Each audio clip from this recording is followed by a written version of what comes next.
It's time for Dodger Baseball.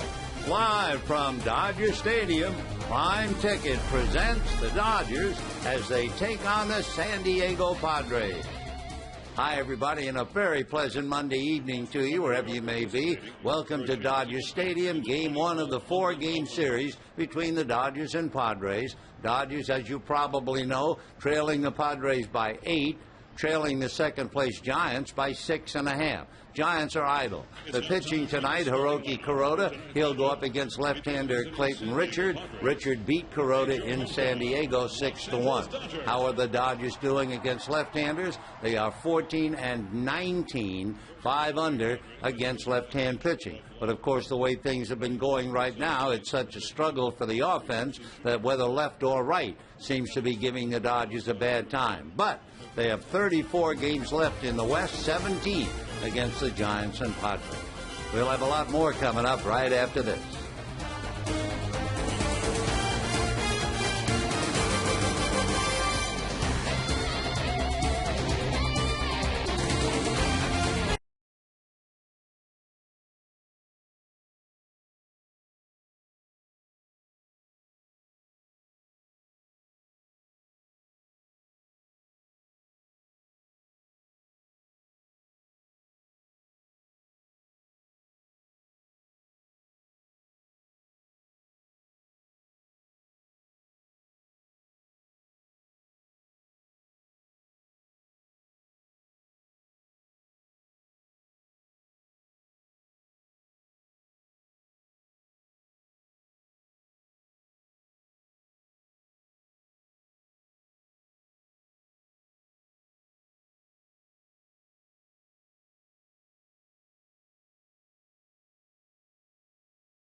Runs or less in 12 out of the last 15 starts. The Dodgers starters in those 15 starts have only thrown up 4 different victories. And you know it has to get frustrating for these guys every once in a while, but athletes think in 2 different ways. Number one, they think, how am I doing?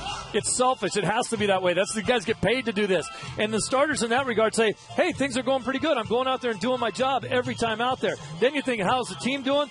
that's when you get frustrated because the team isn't doing anything with those efforts that they're putting out there. They're putting up all those zeros, Kershaw, Billingsley, Padilla, but not getting any W's to show for it. Billingsley haven't given up an earned run in his last 3 starts, hasn't won any of those 3 starts. That's unbelievable. The Dodger offense has to come around, and it has to start right now because we talked about it. It's fine if you're 8 games back and you're playing well. They have to start playing well. Well, in Kuroda's wins, he gets a lot of run support. He'll try to keep things going for the Dodger starters. We have first pitch, and Vince Scully with the call coming up next on Prime Ticket.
Today by Shakey's. What did pitcher Doc Ellis wear in his hair on the field? Go to Shakey's.com/trivia. By CarMax. Now more than ever, the smart choice is CarMax. And by AT&T. TV, high-speed internet, home phone, and wireless. Visit att.com or call 1-800-PIC-ATT for details. Hi, everybody, and a very pleasant Monday evening to you, wherever you may be. The Dodgers home at Dodger Stadium, licking their wounds after a bad road trip that saw them lose 5 out of 6. Nevertheless, the weather has held up, and for the Dodgers, home sweet home. They have a record of 32-21 at home, and they have a very good record within the Western Division of 25-13. For the Dodgers, they have a 5-game losing streak and are 8 games behind San Diego. Perhaps just as perplexing as Joe Torre talks to Don Mattingly before the game, the Dodgers find themselves 6.5 games behind the second-place team, and that happens to be the San Francisco Giants. The Giants, by the way, are not playing today. The Giants and Rockies are off tonight, and they'll have a brief 2-game series in Colorado starting Tuesday. Let's take a look now for the amazing Bud Blacks. San Diego Padres, not a man alive expected them to be where they are, but where they are is atop the heap. Gary Hairston leading off at second base. Miguel Tejada, the newcomer, is at shortstop. Adrian Gonzalez at first, and another newcomer bringing another big stick, Ryan Ludwig in right field. Chase Headley at third. Yorvit Torrealba, the catcher, has a 14-game hitting streak. Will Venable in left field. Chris DeNorfia is in center, and the left-hander Clayton Richard on the mound. On the mound for the Dodgers, Hiroki Kuroda. And Kuroda trying to stop the bleeding and help snap the 5-game losing streak. Kuroda is 8-8. He lost in San Diego to Clayton Richard and the Padres, even though he's been pitching exceptionally well since the All-Star break with a great earned run average of just 1.8. In the last few games, he had a 3-game losing streak in July, and now trying to turn the page as he goes into August to give the Dodgers a big boost. For the San Diego Padres, they are on the road, and that's good for them, believe it or not. They are the best road team in the National League. They are 28-20, and they play here and then Arizona. In fact, on the weekend, while the Dodgers are playing the Washington Nationals, the Padres will be playing the Arizona Diamondbacks.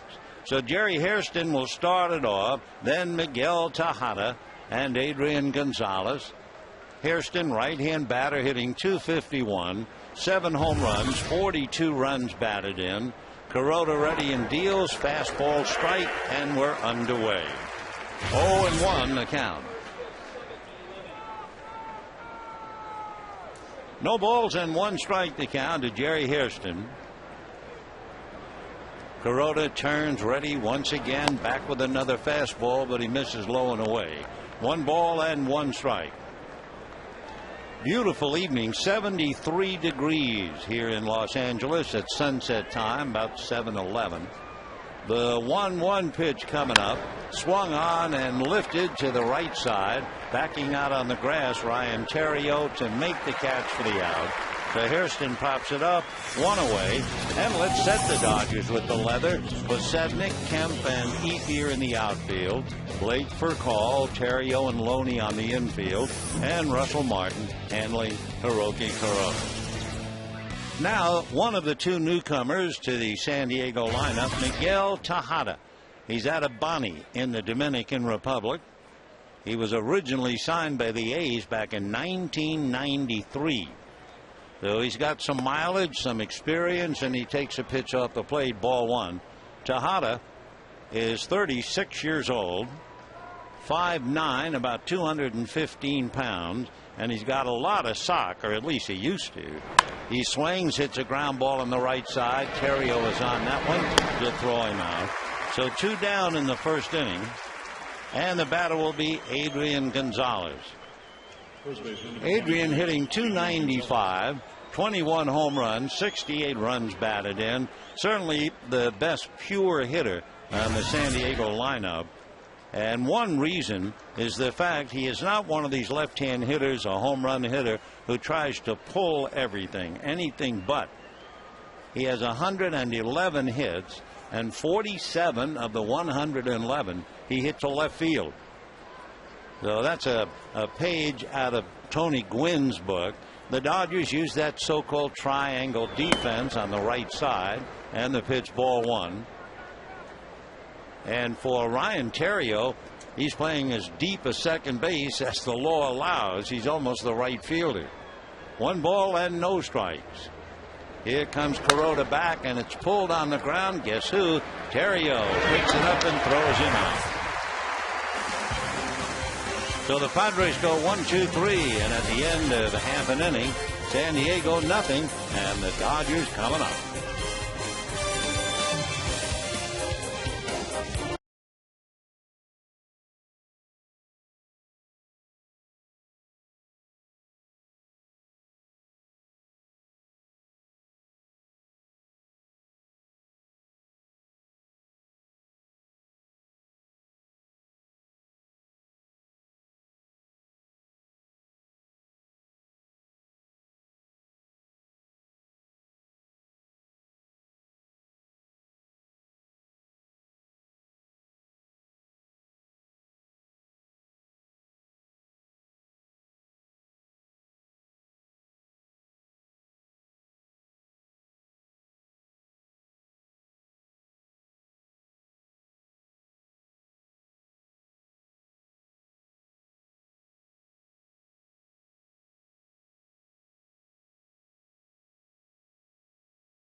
6'5", 225 out of Lafayette, Indiana, originally selected by the White Sox out of the University of Michigan. And Clayton's first pitch in for a strike, and the count 0-1. Couple of notes about Richard as Posednik waits on a strike one pitch, and it's a fastball in there, strike two. He's had 13 so-called quality starts, 6 innings, 3 runs or less. That would be tops on the San Diego squad. Fastball is swung on and missed, and down goes Posednik. So 1 away in the first inning, and the batter will be Rafael Furcal. Another thing about Clayton Richard, he averages maybe 100 pitches a start, and if and when the Dodgers get on base, one of his strengths has been the ability to get the hitter to hit the ball on the ground, and the Padres have turned 15 double plays behind him. So Clayton looks in, turns, ready, here he comes, and the first pitch is high to Furcal. 1 ball and no strikes. Rafael leading the Dodgers in hitting at that .317 batting average, sprays 1 foul. He becomes perhaps the 5th Dodger shortstop since 1900 to lead the team in batting average. Ivy Olson back in 1917. He promptly swings, pops it up on the left side. Tejada is there. Miguel waiting, makes the catch. So Furcal pops it up. We have 2 out in the first inning, and Matt Kemp coming up. For Clayton Richard, among other things, he was quite a football player. He was a runner who could avoid the sack as a quarterback in high school and earned a football scholarship to Michigan. However, playing behind Chad Henne during spring training, he figured he wouldn't play very much, and he concentrated on baseball. The pitch to Matt Kemp is in for a strike. Matt hitting .259, 17 home runs, 57 runs batted in. Richard right back with a sinking fastball, and he misses. 1 ball and 1 strike, the count. Richard, by the way, will be 27 in September. The 1-1 pitch on the way is lined into center field. Base hit. A one-hopper grabbed by Denorfia and gets it back in. So the 2-out single by Matt Kemp will bring up James Loney.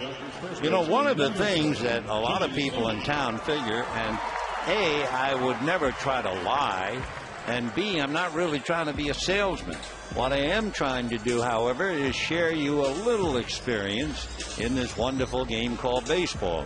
The Dodgers are 8 games back, and a lot of people saying, well, they're done. Well, maybe they are, but if you look back through the history books, you'd be surprised how many ball clubs were thought to be done and wound up winning. And, of course, having been there and seen what happened to the Brooklyn Dodgers, no lead means anything to me in August. The pitch to Loney is low, ball 1. 1951, the Dodgers led the Giants by 13.5 games in August and lost. But that's not the only time. There are so many. The Brooklyn Dodgers of 1942, they were remarkable. That was when they had 154 games. And the Brooklyn team of 42 was 10.5 games in front in the middle of August. Larry McPhail, who was the president of the Brooklyn Dodgers, came into the clubhouse and said, you guys are going to lose. And the players were livid. Well, they went on to win 104 games out of 154. As they say on Broadway, how'd they come out? Well, the Cardinals won 106 games and beat the Dodgers out by 2. The 1-0 pitch to Loney, and that's slapped to center. Denorfia will have to play it on a bounce. So with 2 out, Kemp singles to center, Loney singles to center, and Casey Blake will be coming up. 2 on, 2 out, first inning, no score. Then, of course, in 1964, I will never forget the late Gene Mauch piloting the Philadelphia Phillies. They were 6.5 games in front. Now remember this. They were 6.5 in front the 20th of September, and it got away. So I guess what we're saying is, if you think they're dead, okay. But if you look back through the history books, you'll find an awful lot of ball clubs have come back. And the Dodgers have 17 games against San Diego and the Giants. So it will be interesting to see as Casey Blake takes off the plate. Ball one. Casey hitting .244, 11 home runs, 41 runs batted in. Bottom of the first inning, no score, 2 on, 2 out. And the 1-0 pitch on the way is a little low. 2 balls and no strikes to Casey Blake. On deck, Andre Ethier. So Clayton Richard, who is a big man coming out of McCutcheon High School in Lafayette, Indiana. Fastball, slurvy kind of a curveball, and a changeup. He was on Team USA for the Beijing games, but the White Sox wouldn't let him go. The 2-0 pitch is taken outside. So Clayton Richard started out retiring Posednik and Furcal, gives up 2 singles, and now behind 3-0 to Casey Blake. How did Clayton Richard get to San Diego? He was involved in the Jake Peavy deal. Here's the 3-0 pitch, and Blake looks at a strike, and the count 3-1.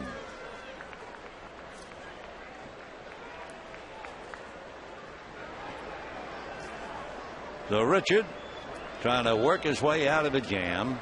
Left-hander set at the belt. The 3-1 pitch, big swing, and a foul ball outside of third, and the count 3-2.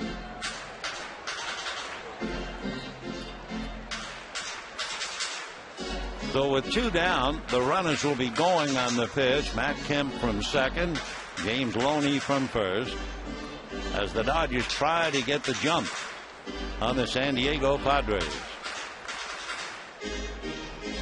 Dodgers look back at last year for a little inspiration. They would find at the end of April into early May, they swept a 4-game series from San Diego. So Blake back up, 3-2, 2 out, first inning, no score.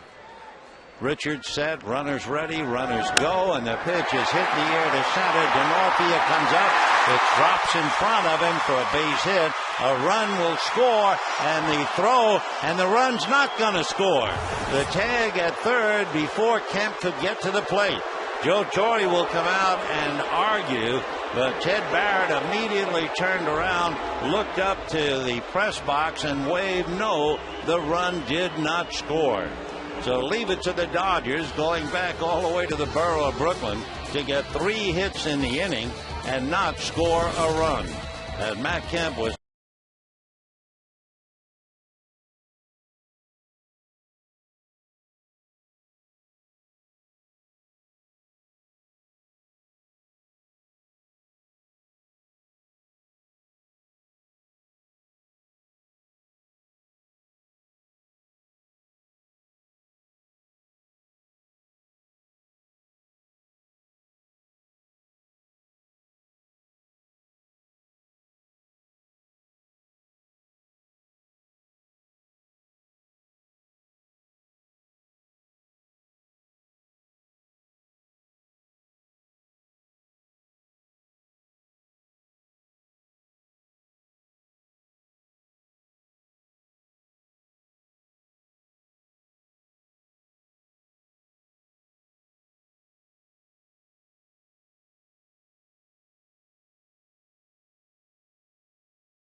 as Loney was being tagged out, and Matt Kemp was half a step from stepping on home plate.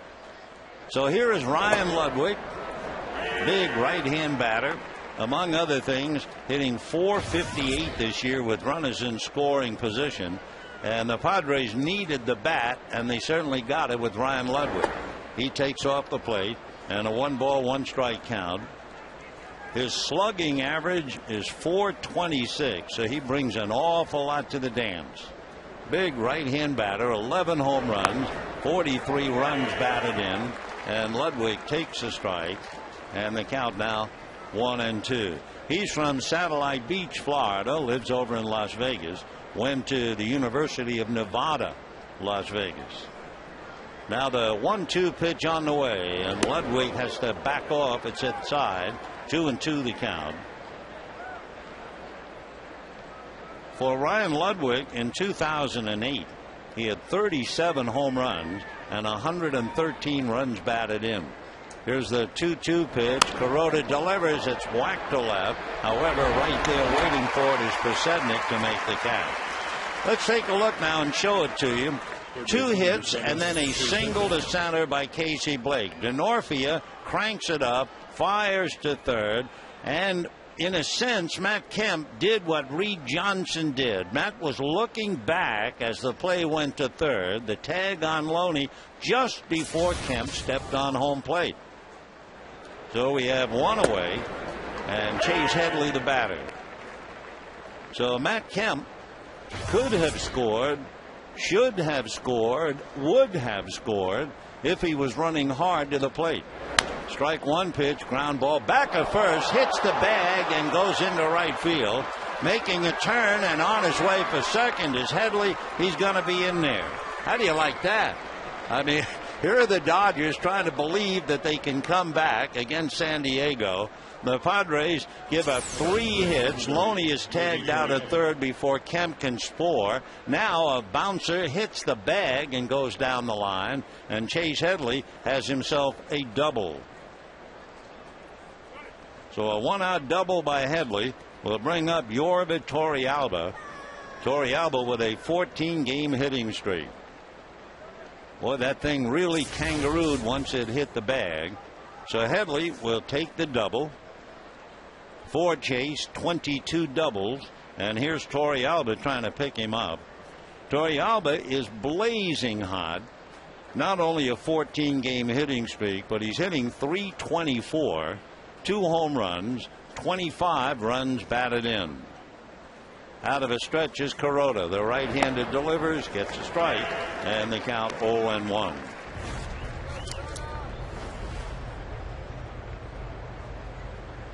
Torrealba, over this 14-game streak, is hitting .460.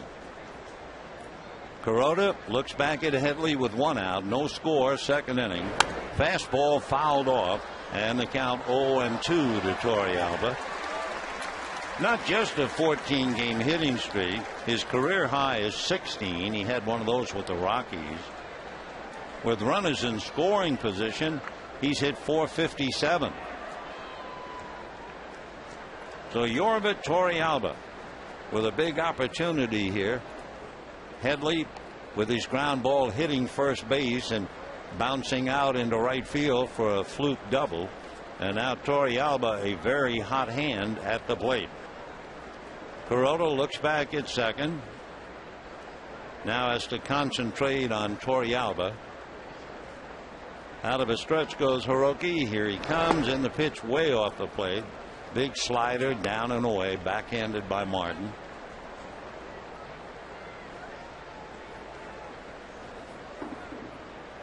One out, runner at second base, no score, second inning. Kuroda again at the belt. Another look back at Headley, and the 1-2 pitch to Torrealba. Kuroda delivers, fastball grounded to shortstop. To his left goes for call to throw him out, barely. Loney almost came off the bag, and on that ground ball, Headley moves over to third. So Torrealba grounds, and here's Will Venable. Venable, left-hand batter, hitting just .229. 8 home runs, 34 runs batted in. You can understand why the Padres went out to get Ludwig and Tejada. All you had to do was hearken back to a Dodger Padre game last week. Pitch swung on, foul back, 0-1. Remember when the Padres had the bases loaded and nobody out, and they had Venable hitting .230, followed by Tony Gwynn hitting .220, followed by Everett Cabrera hitting .201. So it really wasn't a shock that they failed to score. So they went out and got Tejada, went out and got Ludwig, and they're better off for it. The strike one pitch to Will Venable, and the left-hand hitter takes high. 1-1 the count. Will, a chip off the old block. His dad Max played double-figure years in the majors. Runs exceptionally well. Kuroda out of a stretch, and the 1-1 pitch on the way. Hiroki delivers, and it's in the dirt, blocked by Martin. We were just going to say that live by the splitter. Hiroki has 10 wild pitches, and sure enough, he got that one down and dirty, and Martin did well to block it with his body. So 2-1 the count to Will Venable. In their previous battles, Kuroda and Venable 3 for 12. That would be a .250 batting average. Hiroki out of a stretch, and a 2-1 count on Venable. A look over at Headley at third. Right-hander deals, and it's a trifle high. Ball 3. 3-1. Waiting on deck would be Chris Denorfia, the center fielder. So Venable waiting on a 3-1 pitch. And now they've just sealed, let's not make a mistake, and the pitch outside for ball 4. So they put him on. And with 2 out, Denorfia, the number 8 hitter, coming up. It was a little more than a week ago that Denorfia was blazing hot. He had a 7-game hitting streak, surprising everybody because he hit a couple of home runs. Pretty much of what people would describe as a lifer, meaning scrambling, but basically a minor league player. But he has 6 home runs, 25 RBIs, and trying to stick. So the right-hand hitter waiting, first and third, 2 out. Kuroda has to keep an eye on Venable, and the first pitch missed by a lot. Slider off the plate. Denorfia didn't come close. 0-1. Venable at first makes you think he might try to go, only because he has stolen 17 out of 20. You might say, yes, if he goes, then perhaps they would walk Denorfia, take their chances with Richard. Though Venable, a cautious short lead. Denorfia waiting. Kuroda ready. Hiroki delivers. Another pitch off the plate, and he's missing those by quite a bit. And the count 0-2. So first the slider, then the splitter, and Denorfia in a hole. No balls and 2 strikes. He has struck out 30 times, about 20% of the time. So Headley at third. Venable at first. 2 out, no score. Second inning. Kuroda hands at the belt. Looks over his left shoulder. Comes to his hitter. Just off the plate. 1-2 with a slider. So Denorfia has not seen a fastball. 2 sliders and a splitter. And a 1-2 count.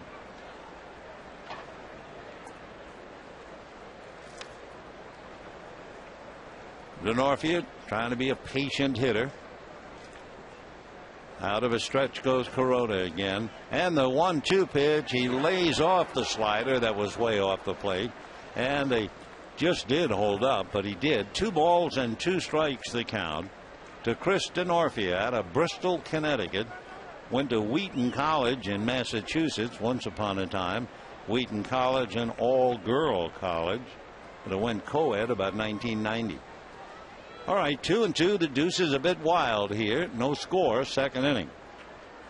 Kuroda ready. There goes Venable, and the pitch is missed at the plate. Swing and a miss, and that will be that.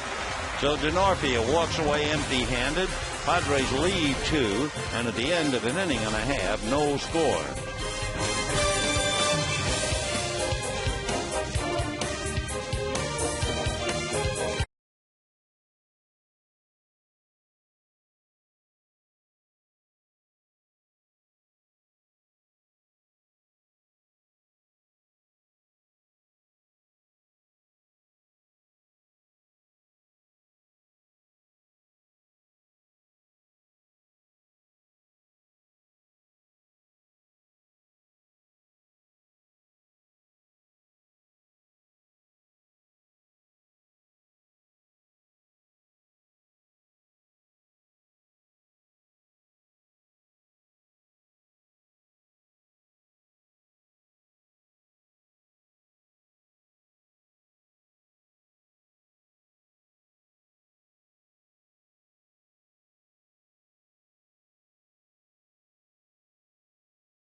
in his mom's lap as Andre Ethier comes up to the plate.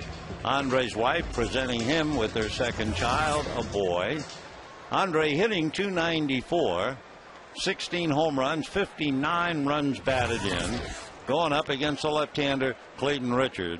Ethier 0 for 5 against the left-hander, and the first pitch to Andre is high. Ball 1, 1-0. No score, bottom of the second inning.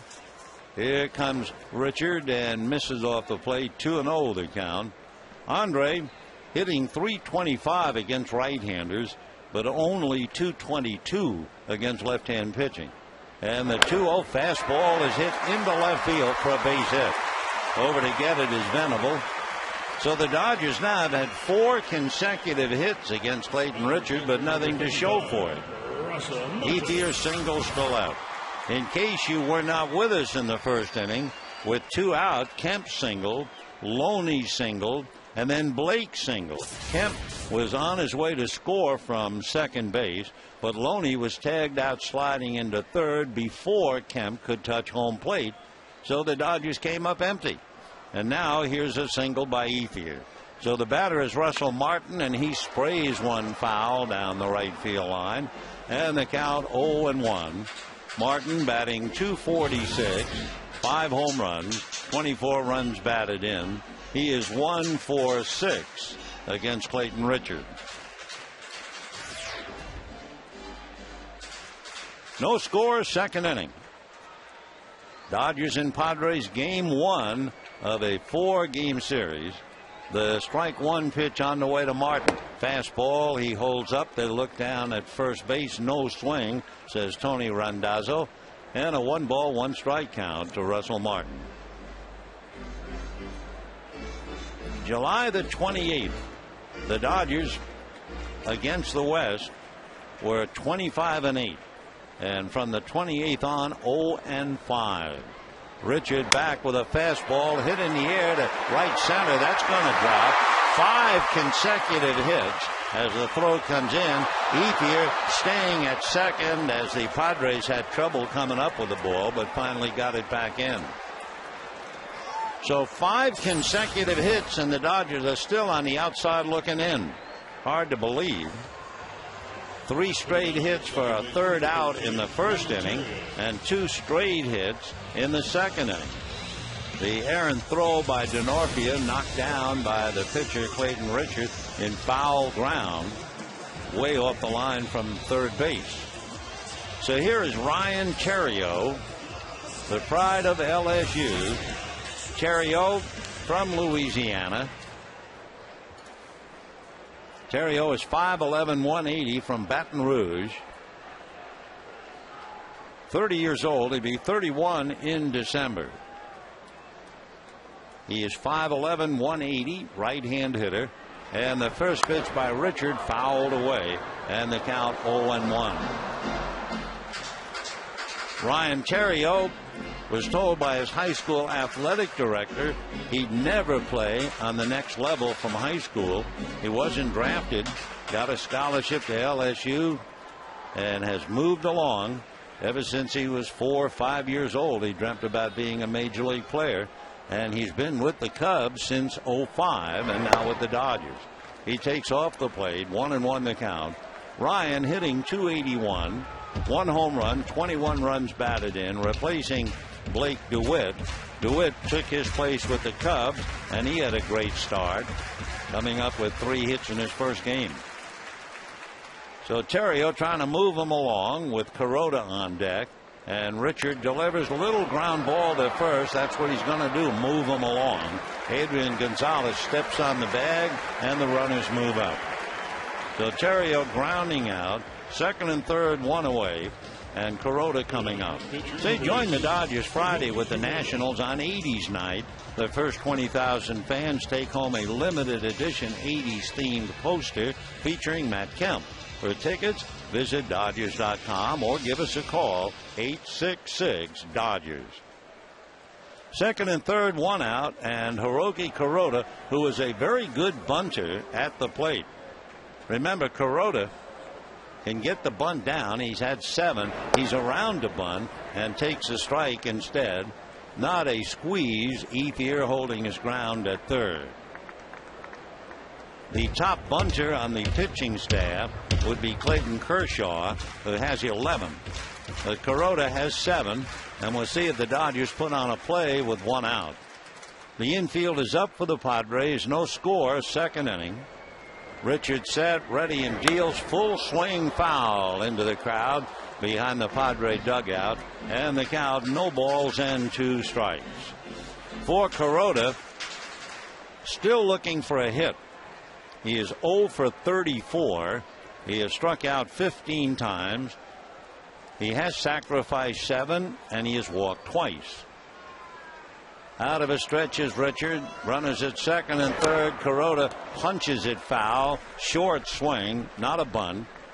So he's still up there, 0-2. Ethier was not sure about that, so he was coming all the way to the plate, thinking maybe that pitch had just gotten away. It was not much of a swing by Kuroda, just trying to make contact. So Martin at second, Ethier at third. Padre infield up, 1 out, no score, second inning. Richard again set, trying to put him away. Left-handed deals, fastball, foul back again. And that fastball appeared to be almost past him, and he just did get a piece of it. For Clayton Richard, he has 107 strikeouts and 50 walks, so a little bit better than 2-1. Having trouble with Kuroda, however, and the strike 2 pitch, fastball on the inside corner.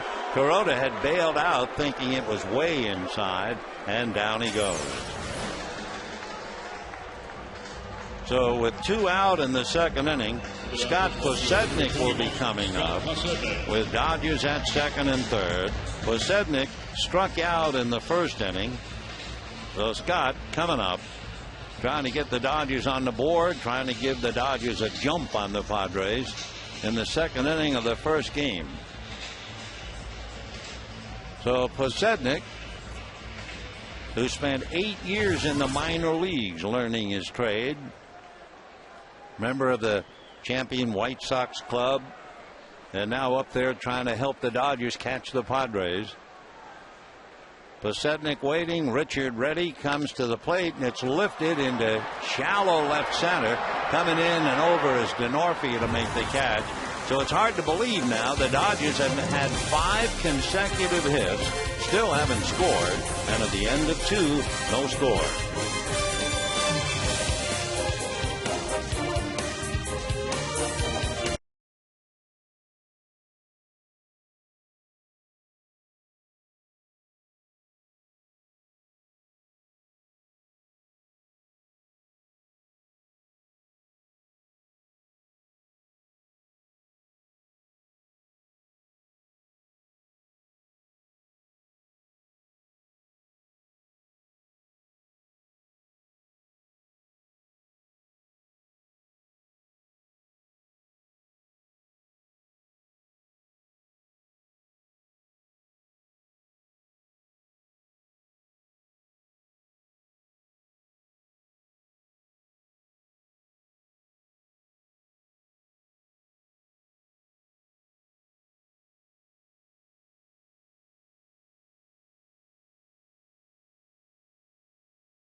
It is brought to you by Corona. Third inning, no score in the ball game. The Dodgers and Padres. Clayton Richard, Jerry Hairston, and Miguel Tejada in that order. Clayton Richard, we told the story when we were in San Diego. When he came from the Chicago White Sox to the Padres, he was introducing himself, and players were coming over and introducing themselves. And he finally met big left-hander, and the fellow said, "I'm Joe Thatcher." And Clayton Richard said, "Joe Thatcher? I hit a home run against you once." And Thatcher said, "What are you talking about?" Here's the pitch to Clayton, and it's a strike, 0-1. And Clayton Richard said, "Yeah, in high school." And the next day, Richard came back to the clubhouse, and he had the box score cut out of the paper. Joe Thatcher's from Indianapolis, and he's from Lafayette, Indiana. And sure enough, in high school, Clayton Richard had hit a home run against a fellow who is now his teammate, Joe Thatcher. Scoreless in the third. The left-hand batter swings, hits a shot up the middle for a base hit. And wherever Joe Thatcher is down in the Padre bullpen, he's probably nodding his head. The kid can hit. So, you know, Wednesday at 7 o'clock, Dodgers and Padres. First 30,000 fans take home an L.A. beach towel, compliments of Jack in the Box and Prime Ticket. For tickets, visit Dodgers.com or call 866-DODGERS. So Clayton Richard singles up the middle, and the batter now is Jerry Hairston. Hairston, 7 home runs, 42 runs batted in, no score in the third. Jerry and his brother Scott, teammates with the Padres, and the pitch in for a strike to Jerry, and the count 0-1. They look almost enough to be twins as well as brothers. Jerry, the older of the two, he's 34. Originally signed by the Orioles out of Southern Illinois University. Right-hand batter waiting at the plate. Kuroda deals, and it is down and away. 1 ball and 1 strike. A splitter that seemed to dance and then just avoid the plate. It's a great baseball family. Jerry and Scott Hairston. Dad, Jerry Sr., spent 14 years in the big leagues with the White Sox. 1-1 the count. Jerry, tired of waiting, backs out. He also had an Uncle John who played in the big leagues, and for good measure, a grandfather, Sam. So the Hairstons, quite a baseball generation family. The pitch down and away. 2-1 the count to Jerry Hairston. 5'10", 185, playing second base in the absence of David Eckstein, the pest. Eckstein was hitting .279. He had a calf strain. He's been on the DL.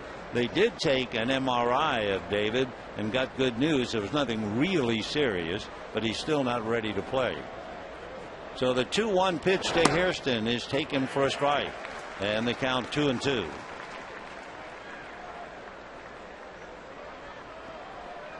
Jerry's grandfather played in the old Negro leagues in the 40s, and in 1950 became the first black American to play for the White Sox.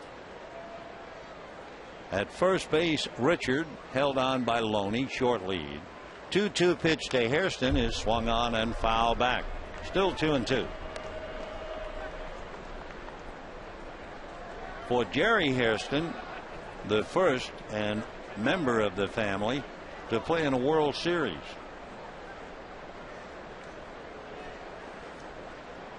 So Jerry back up and waiting.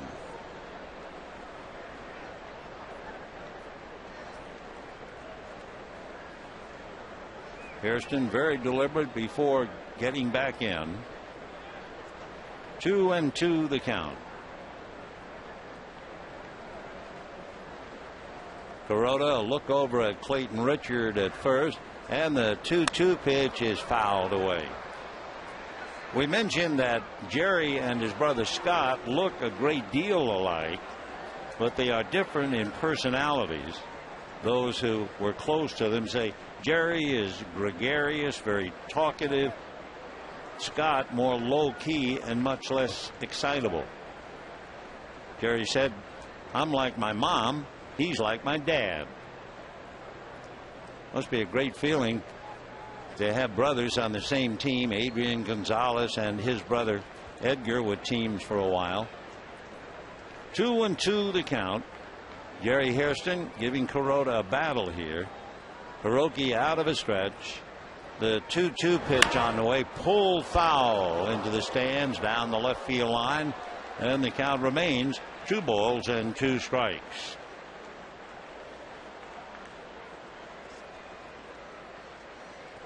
Talking about what a Chicago connection the Hairstons had.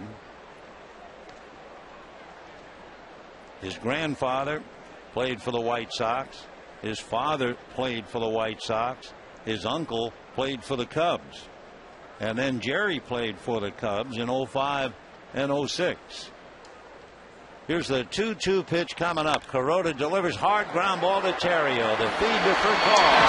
Fires to first. Double play.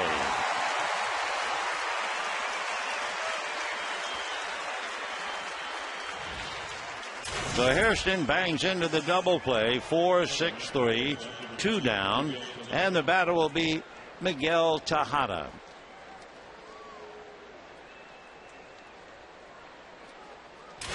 So Kuroda can go back to his regular delivery. Tejada, who was the MVP in the American League back in 2002, has a look at his strike, and the count 0-1. Miguel, or Miggy as his teammates call him, grew up in an impoverished neighborhood in Bonnie. Hits a hopper to Casey, who throws high. Loney is late getting back on the bag, and Tejada is safely aboard. Casey Blake on that big high bouncer short hopped it, but throwing on the run threw it high. That happens so often. Loney went up in the air, came down in foul ground. He did not land on the bag, and there'll be an error charge to Casey Blake. So Adrian Gonzalez will be coming up as the Padres now try to cash in a break. 2-out throwing error by Casey Blake.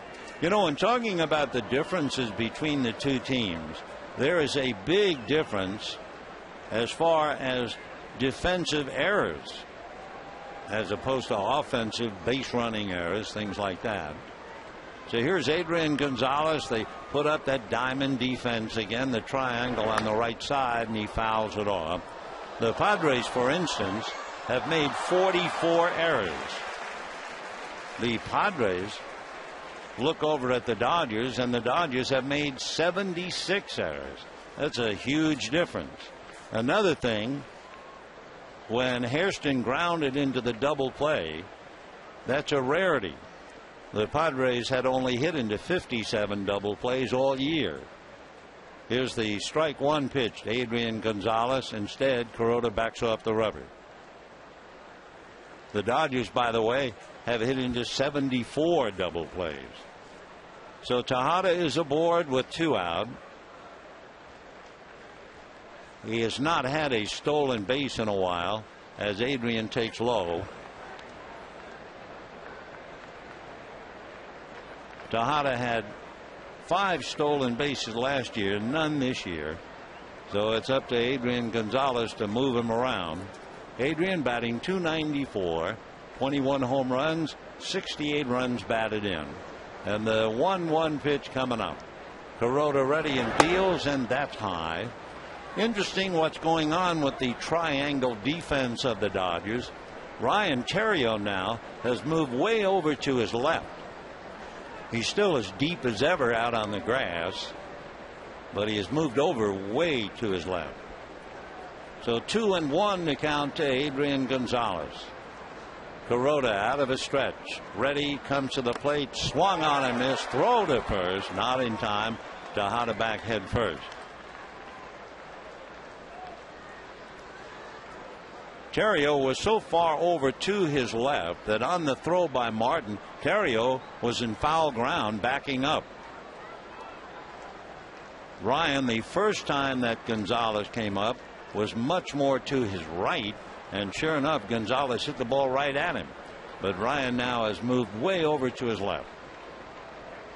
2-2 to Adrian Gonzalez. Kuroda again ready. Very deliberate. Now the 2-2 pitch, and it's high, ball 3. So 3-2 to Adrian Gonzalez. Waiting on deck, Ryan Ludwig.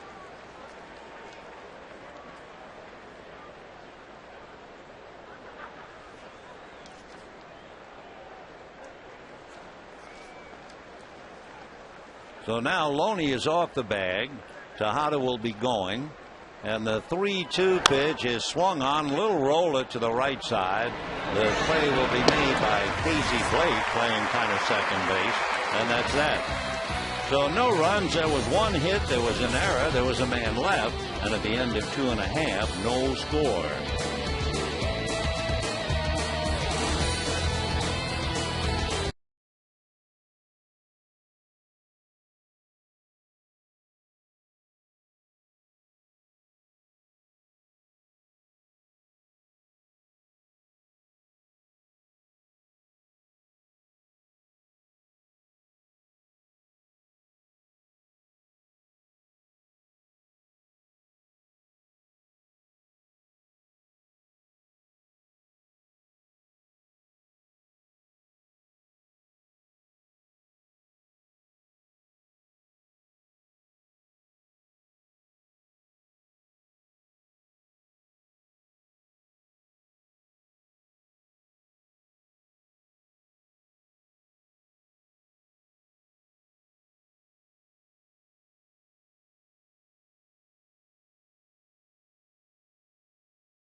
Bottom of the third inning, no score in the ball game. We have a pink cotton candy kind of a cloudy sky with the Blues. What a magnificent time here in Los Angeles and in Southern California.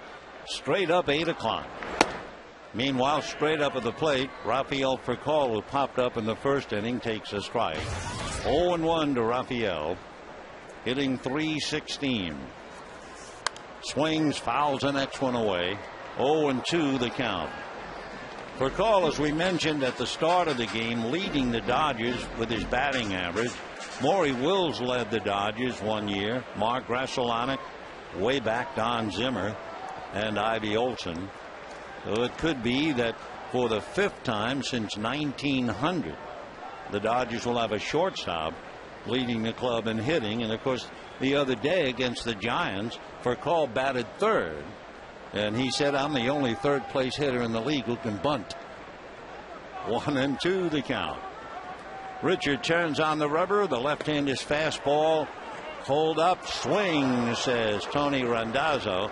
And Furcal walks away empty-handed. 1 away for Clayton Richard. That would be his 3rd strikeout. Rafael tried to check, couldn't do it. And here is Kemp. Matt Kemp singled with 2 out in the first inning. That was the first of 3 consecutive hits, and yet the Dodgers failed to score. Kemp slowed down, looking back to see Loney trying to go from first to third, and Loney was tagged out just as Kemp kind of lifted his foot ready to put it on home plate. Big temptation, I'm sure. The next pitch is strike. I mean, you know there's no play on you. And without thinking, you look back to see what's happening to your teammate, and it costs a run. So we're scoreless in the third. And the 1-1 pitch to Matt Kemp, foul back to the screen. 1-2. Dodgers have won 5 of 8 going head-to-head with the Padres. They've split 2 here. The Dodgers won 4 of 6 down there. 1-2 the count to Matt Kemp. Clayton Richard ready. Here he comes. Fastball whacked to right center. DeNorpia on the run is going to have to play it on a bounce off the wall. Kemp is into second base holding with a double.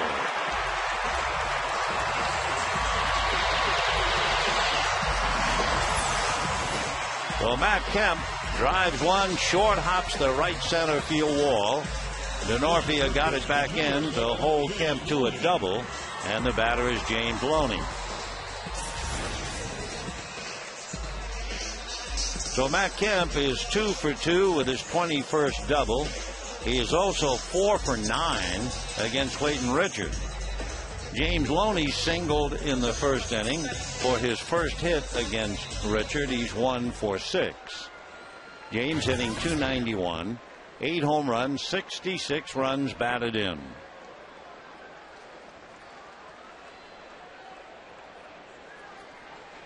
No score.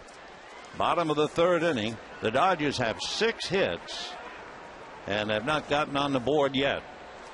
Here comes Richard with a fastball off the plate. Ball 1, 1-0. And now Torey Alba going out to talk to Richard. James Loney is hitting only .217 against left-hand pitching. Hitting .319 right-handed. And leading the club in RBIs with 66. So Matt Kemp at second with 1 out. Richard looks back at him, turns on the rubber, and comes off the rubber. 1 ball and no strikes. Game 1 of a 4-game series. The fastball in there for a strike to even up the count 1-1. All of the pressure, of course, certainly on the Dodgers. Not only would the Padres be the enemy, but time is the enemy. Every game that drops by without improvement, one day less to the last game of the year. The next one, Deloney is in for a strike, and the count 1-2. Tomorrow night, Matt Latos and new Dodger Ted Lilly. Then game 3, Wade LeBlanc and Vicente Padilla. And game 4, Kevin Correa and Chad Billingsley with Washington for the weekend. Here's the 1-2 pitch to Loney. Richard's fastball is low, and a 2-ball, 2-strike count. Left-handed, depending on his infield, as we told you, he's had 15 double plays in trying to keep that ball down. Now the 2-2 pitch on the way. A dancing Kemp off the bag at second, and the pitch is poked to the hole. Tejada goes back to get it. Off balance throw is not in time.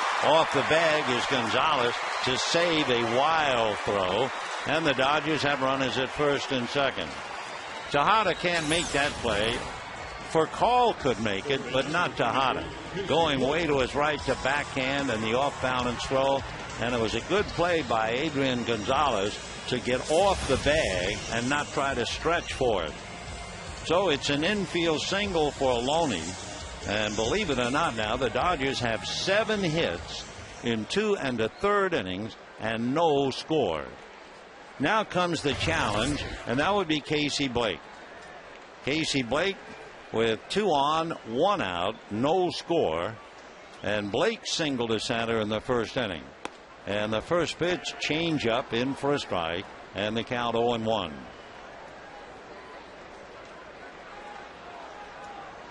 No score, bottom of the third. Richard hands it his sides. Kemp and Loney take their leads. Strike 1 pitch is in there. So Blake is in a hole now. No balls and 2 strikes. Casey struggling against right-handers, hitting only .225, but he's hitting very close to .300 now with his base hit in the first inning against left-handers. 1 out, 2 on, no score, third inning. Richard delivers high. Ball 1, 1-2. Since Richard has gotten quite a few double plays, 15 of them, Blake, the right-hand batter, you might be interested to know, has grounded into only 4.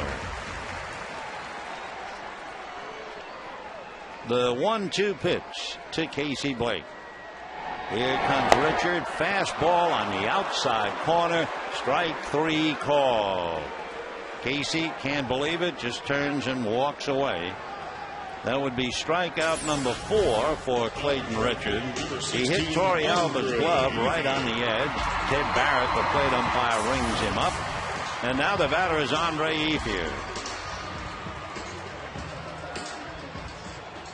So Richard trying to wiggle his way out of another jam. He's allowed 7 hits and no runs in 2 2/3 innings. The left-hander facing Ethier, who slapped a single to left field his first time up, and promptly bangs it to center, going over to Norfield, a one-handed on the run. Ethier losing a hit. The Dodgers lose a couple of runs, and at the end of 3 frustrating innings for the Dodgers, no score.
Inning, no score.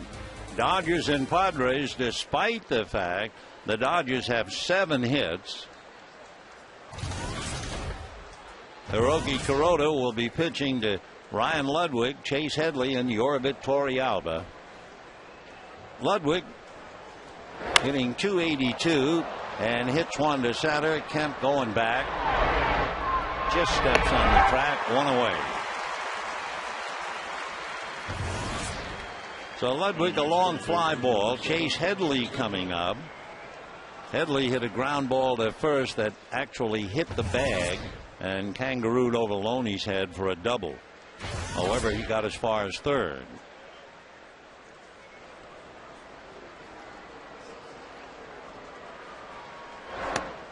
In there. 0-1 to Chase. Switch hitter.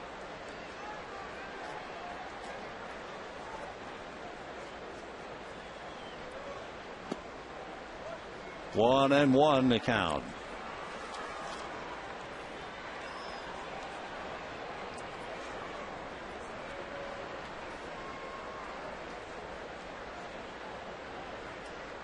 Off speed. Ball 2, 2-1. Chase Headley was his high school's valedictorian. He was an academic All-American in high school. Played baseball and basketball, also football and soccer. 2-2. He eventually transferred to the University of Tennessee.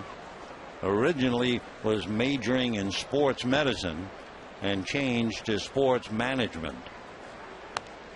Ball 3.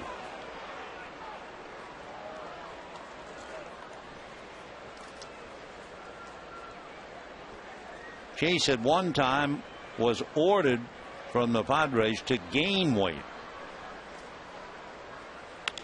And he hits a flare that will land in front of Kemp. So Headley hits a looping single to center on the heels of his ground ball double, and that will bring up Torrealba. No runs, 7 hits for the Dodgers. No runs, 3 hits for the Padres. Kuroda is on a streak, and if the hitters are going after the first pitch, you'll understand why. He has faced 11 batters, and he's gotten the first pitch for a strike to all 11, and bump it up to 12 of 14. Torrealba grounded to short. Close play at first as Headley gets back. Headley is a very good base runner. In fact, they have several on the club. Headley has stolen 13 out of 16. Gwynn has stolen 16 out of 20. And Venable 17 out of 20. So they can run. Slow roller. That might be a tough play except for Torrealba. And the throw is late. Torrealba, the veteran catcher, legs it out. That means he extends his hitting streak to 15. And Headley moving to second. So Torrealba, the slow roller, as soon as it left the plate, you knew it was going to be very tough. Casey Blake made a great effort, but no chance. So 2 on with 1 out, and Will Venable coming up. Venable with Denorfia hitting back of him. So Torrealba, 15-game hitting streak. 2 on, 1 out, 4th inning, no score.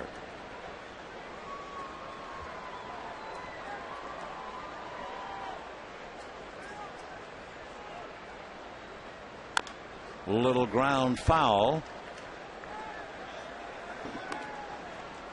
Rich Renteria, Glenn Hoffman, the coaches for Bud Black. Venable hitting .229. 8 home runs, 34 runs batted in. Dodgers have 7 hits. Padres have 4 hits, no runs.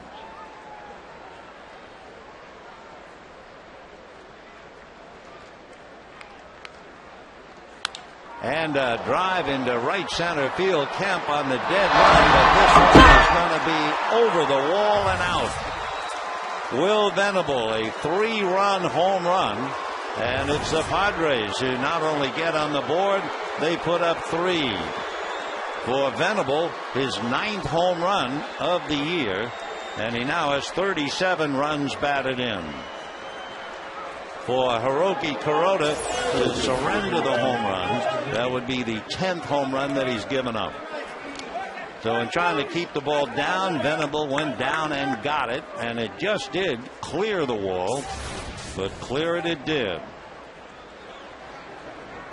So Headley and Torrealba score ahead of him, and Venable makes it 3-0 San Diego as Denorfia takes the strike, showing bunt.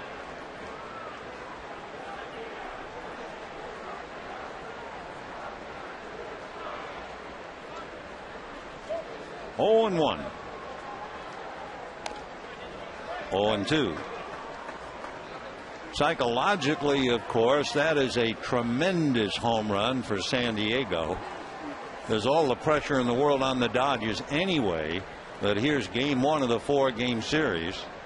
And look at the Padre offense, 48-0, Wynn out homering the other team.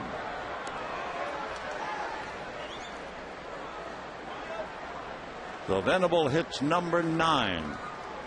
Max would sure be proud of him. And it's 3-0 San Diego. 0-2. Ball 1.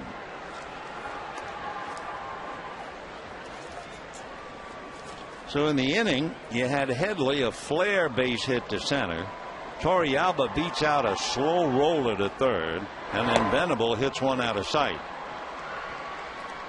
And the Dodgers spinning their wheels and not going anywhere with 7 hits and leaving 2 men on in each of the first 3 innings. That's going to be slapped into right center field. That's a base hit. Ethier cuts it off, and holding on with a single is Denorfia. So the Dodgers had 5 straight hits without scoring a run. 3 hits in the first inning with the tag at third, followed by 2 hits in the second inning. Now here come the Padres. They've had 4 straight hits, including the home run, and Rick Honeycutt going out to the mound. So Clayton Richard given a 3-0 lead, waiting at the plate as Honeycutt tries to console Hiroki Kuroda. The old story, of course, you're pitching to somebody's strength. When Kuroda was pitching to Venable, there were 2 men on with 1 out. You know, Kuroda was thinking, I got to get him to hit the ball on the ground. Maybe I'll get a double play and get out of the inning. But in keeping the ball down, most left-hand hitters like the ball down. So it's strength against strength, and in this case, Venable won it. So now let's see what he does with Richard, whether Clayton is up there to bunt. Remember, he singled in the 3rd inning. He's showing bunt. And drops it. Martin looks, goes to second on a hop, and it winds up into shallow center field. They're going to have second and third. Everything the Dodgers do turns to mud. Everything the Padres do smells like a rose. So instead of the sacrifice, Martin's throw on a bounce gets away at second, and the runners are at second and third. The bunt is down, didn't go very far. Martin makes a low throw, and that gets away, and both runners move up. Nobody covering second base, and all Furcal can do is bring the ball back to the infield. So there'll be a sacrifice error on Martin to put runners at second and third.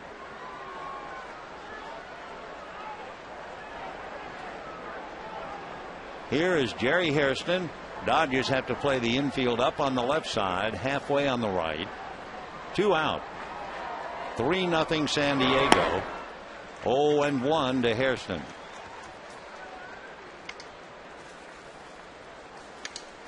Hairston popped up, hit into a double play, 0 for 2. The scoreboard still has Richards' line up there, but Jerry is the hitter.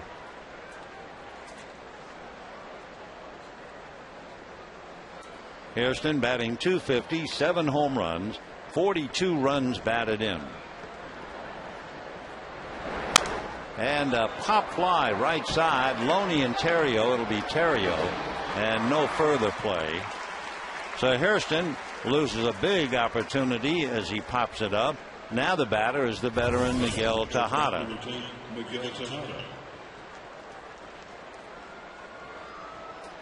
Tejada has grounded out, topped the ball, and reached on an error.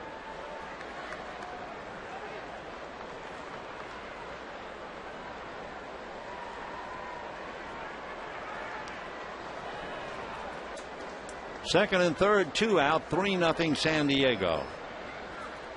Kuroda still trying to keep it a game. Fastball off the plate. And of course, Tejada is a marked man.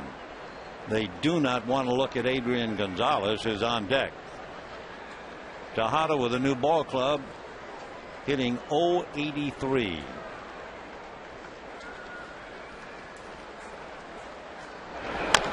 Little roller, foul. 1 ball and 1 strike. Tejada was hitting .269 over in the American League. He had 7 home runs, 39 runs batted in.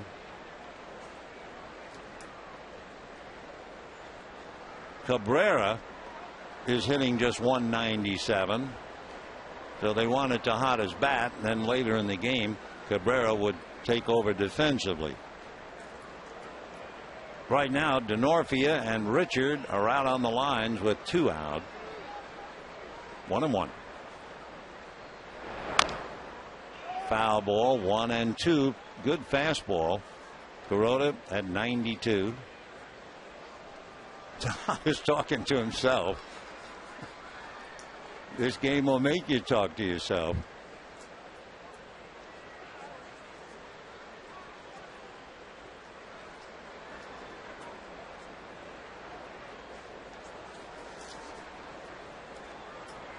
Tejada has been in the big leagues since 1997.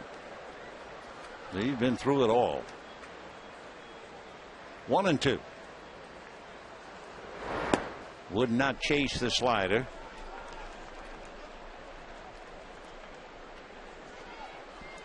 Tejada said when he was a baby, his mother used to bathe him in the river near their first home. Other women using the same water for cooking and cleaning clothes.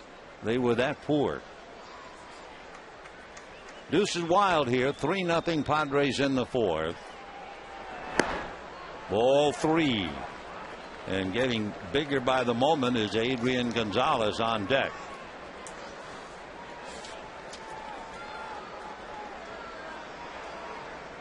Gonzalez came into the game hitting .333 against Kuroda.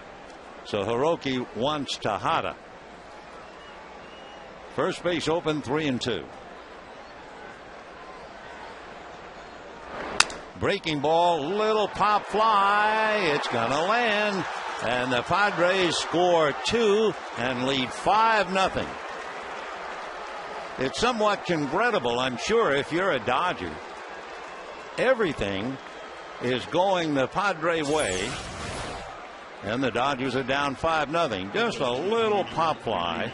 And because of the sacrifice and the throwing error by Martin, 2 runs go up. A very happy Miguel Tejada as he joins his new club. And the Padres hang a high 5 here in the 4th inning. And Adrian Gonzalez checking in.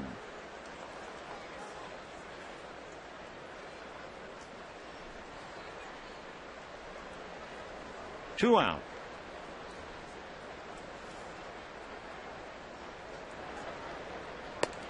And ball 1. Gonzalez twice has grounded to Terrio. Kind of hard to find Terrio, but he has. Ryan way out there in right field. He also grounded out to Casey Blake, but Casey is playing second base. So Rafael Furcal is all alone on the other side of the bag. 5 runs, 7 hits for the Padres. No runs, 7 hits, and 2 errors for the Dodgers. 1-1. And that's going to be a hopper to Terrio on the grass to get him. That has to be maddening for Adrian Gonzalez. He goes 0 for 3, but not nearly as frustrated as the Dodgers must be. And at the end of 3.5 innings, 5-0 San Diego.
Ball one.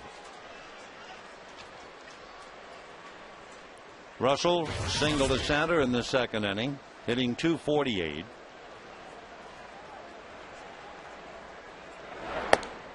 Two and 0.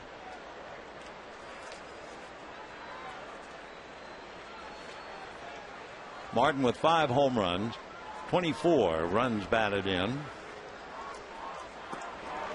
there.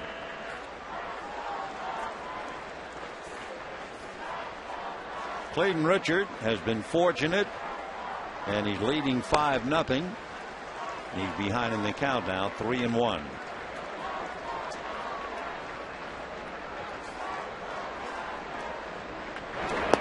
And he walked him. So Martin at first, and Ryan Theriot coming up. Theriot grounded to Adrian Gonzalez. When Theriot was at LSU won the NCAA National Championship, and Ryan was the shortstop on that club. That was back in 2001, and the Cubs picked him up in the 3rd round. Ball one. He joined Mike Fontenot, teammates at LSU, and hold everything now. Darren Balsley going out to talk to his pitcher Clayton Richard. So anyway, Theriot close with Mike Fontenot, and they became teammates a couple of years ago. His great uncle was in the Navy and was a Pearl Harbor survivor. So there are several days on the calendar that mean extra special to Ryan Theriot. In March, Theriot did his part to help a 2-year-old who was injured in a swimming pool accident, to help the family deal with the expenses. Theriot is connected to Heart of Champions baseball complex, and he hosted a benefit Grand Slam for Sam. There was a silent auction of baseball stuff. There was jambalaya, and anyway, they helped the family pay for the expenses for the 2-year-old. Strike. 2-1. Jeff Weaver gets up in the Dodger bullpen, so the Dodgers might hit for Kuroda. Theriot, among other things, is a part owner of a baseball and softball indoor facility in Baton Rouge called Heart of Champions. Whoops. Ball 3. 3-1.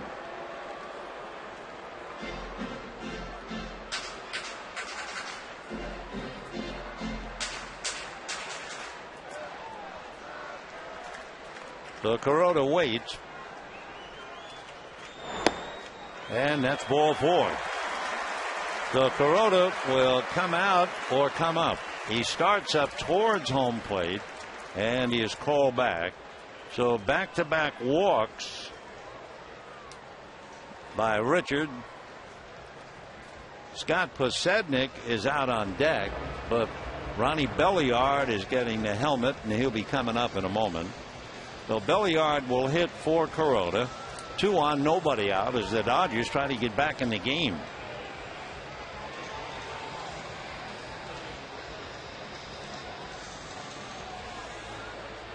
The Dodgers, and nothing like the numbers, they have just stopped doing anything. The post All-Star runners on, runners in scoring position, nothing. Before the All-Star game, they were very, very reliable.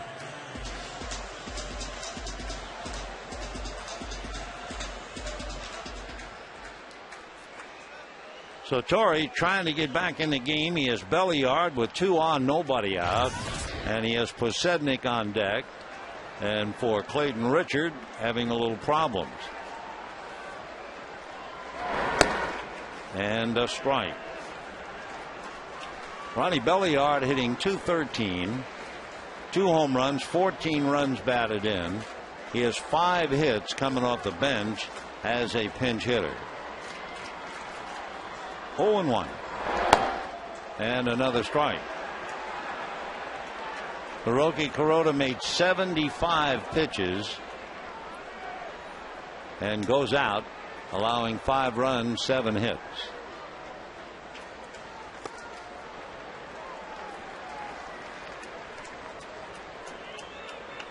For Hiroki, that 3-run home run really let all the air out of the balloon. Then Martin's error and the bloop single by Tejada. There's a drive into right center. That's a base hit. Here comes Martin to score.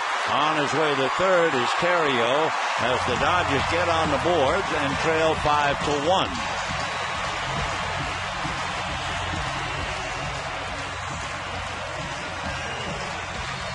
It took the 8th hit and 2 walks for the Dodgers to score a run. Amazing. So Terrio going all the way to third on the single by Belliard as Martin brought the run in, and Scott Posednik will be coming up.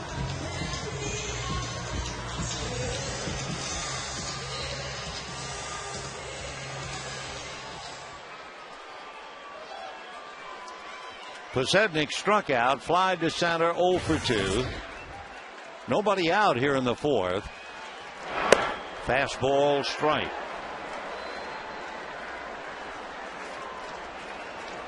Clayton Richard struggling, in trouble every inning, but leading 5-1.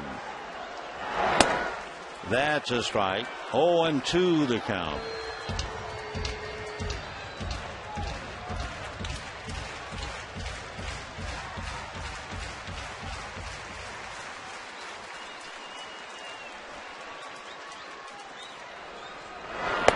And Posednik goes down. He goes 0 for 3, strikes out twice. That would be 5 strikeouts for Clayton Richard. And with 1 out, Rafael Furcal coming up.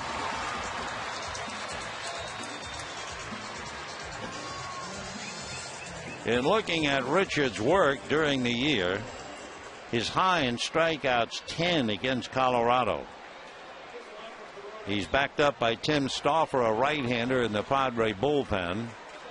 And here is Rafael, first and third, 1 out. Fouled away.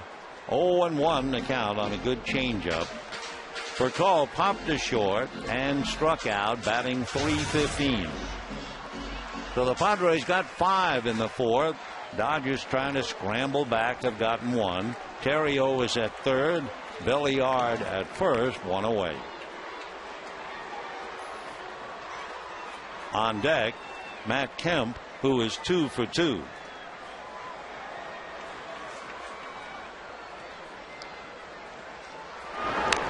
Foul back. If you are Ronnie Belliard, and for that matter, if you are any Dodger base runners tonight, you have to be very careful with Clayton Richard. Clayton Richard has picked off 5 runners this year. So he's got a good move. And the fastball fouled away by Rafael. Still 0-2.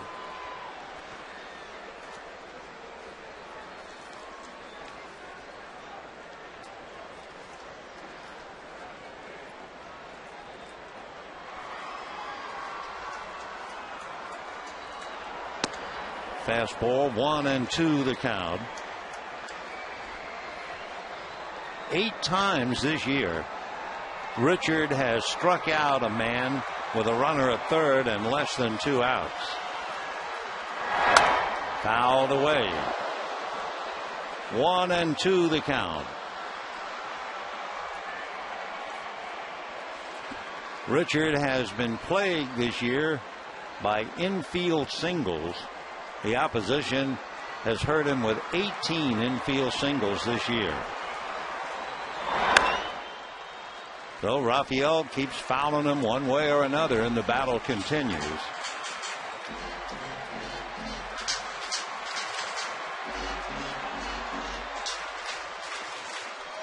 Bit of a rally here in the 4th inning.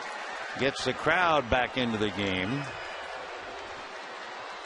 1-2 with Matt Kemp on deck. 2-2.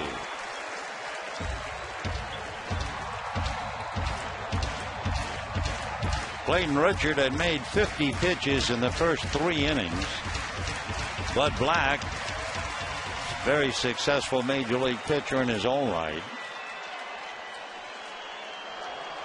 2-2. Ball 3.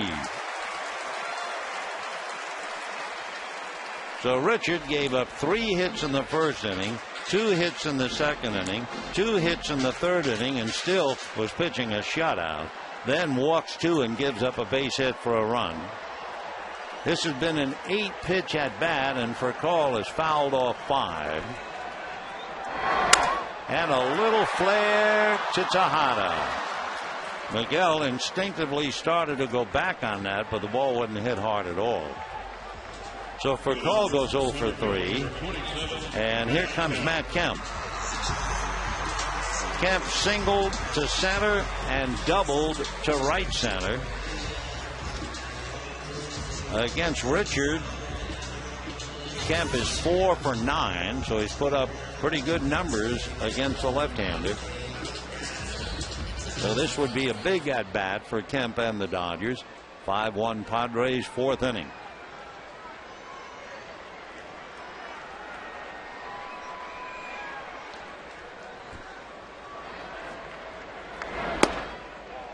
Ball 1. So he starts him with a changeup. Richard working very hard in the inning. This will be his 28th pitch. And a little ground ball in the hole. And it's going to be a base hit. So the Dodgers get a little lucky. And Belliard goes to third as Terrio scores. And it's 5-2 San Diego. Hairston unable to run it down and make a play. So Kemp goes 3 for 3, just getting it in there. And the batter will be James Loney.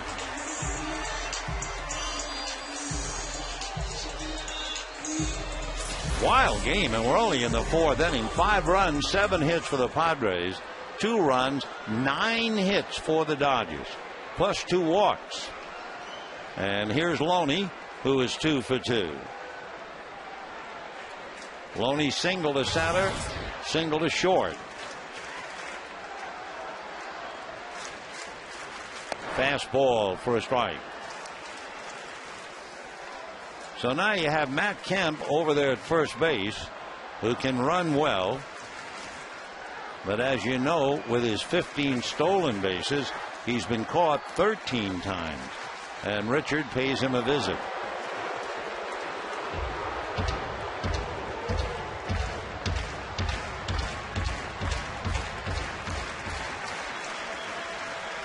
Richard just about over the 80 pitch count now. Fouled away. So Kuroda made 75 pitches and had to come out. And Richard now has made 81. Leading 5-2 in the 4th inning.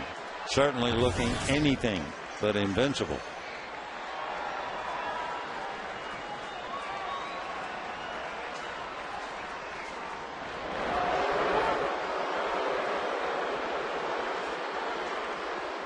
In the inning, 2 walks, a single by Belliard. 2 outs later, a squibber for a base hit for Kemp. Loney pops it up at the mound, getting out of the way finally, and making the catch is Hairston. And that's when a pitcher really does a great disservice. Instead of directing traffic, he suddenly was in the way. It's 5-2 Padres.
again by Jack Daniel.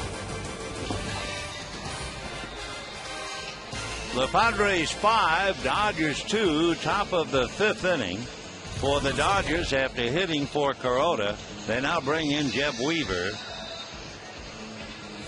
Padres scored 5 in the 4th inning.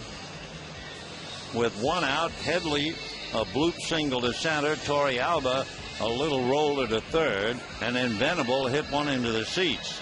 Then a single by Denorfia, the bunt by Richard for a sacrifice, but Martin throws it away to put runners at second and third. And the base hit by Tejada, just a bloop, scored 2, and the Padres had 5. And the Dodgers come back with 2 walks and 2 singles to get on the board. And the big hit by Kemp barely reaching the outfield.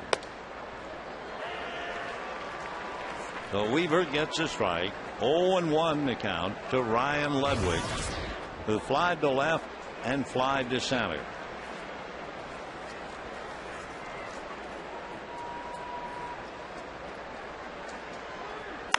Slaps that one into right field, base hit. So Ryan Ludwig 1 for 3 with a leadoff single. That means we've had 17 hits in this game in 4 innings. 17. 9 hits by the Dodgers, 8 hits by the Padres, with the Padres lead 5-2. Hit number 1 off Weaver, and the batter is Chase Headley. He has been truly fortunate, and of course I'm sure there are games where he felt he was very unlucky. Tonight he hit a ground ball up along first. Loney waiting to field it. The ball hit the bag and bounced over Loney's head. That was a double. Then he just blooped one into center in the 4th inning. The Chase 2 for 2.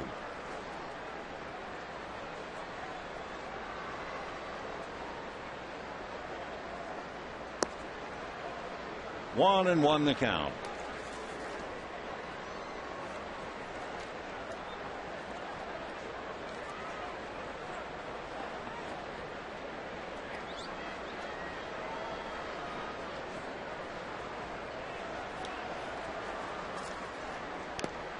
One and 2.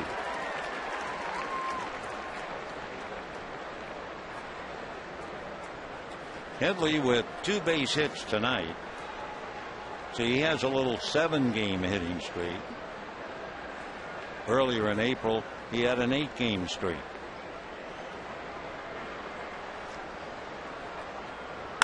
And he hits that one into right center for a base hit. Kemp over to cut it off. And in a moment, a good throw into second base, but Headley just did get in there. And the Padres have runners at second and third. So Matt Kemp makes an accurate throw from deep right center, and Headley just does beat it. Right on the money. And the foot on the bag before the tag. Right there to call it, Mike Estabrook. Take another look. Here comes the foot. And there's still about 6 inches, and then the tag. So here come the Padres.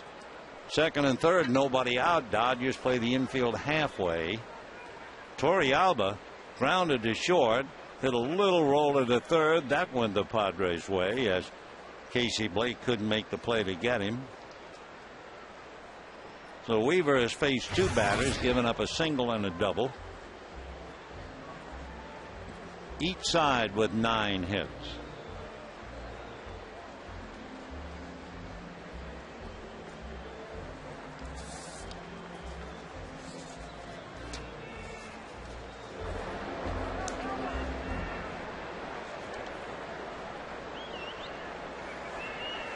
Torey Alba has been very, very effective for the Padres with runners in scoring position. That's a strike. With less than 2 outs, and there's nobody out, he's hitting .522. With 2 out and runners in scoring position, he's hitting .391. Put it all together, hitting .457. way out in front. 0-2.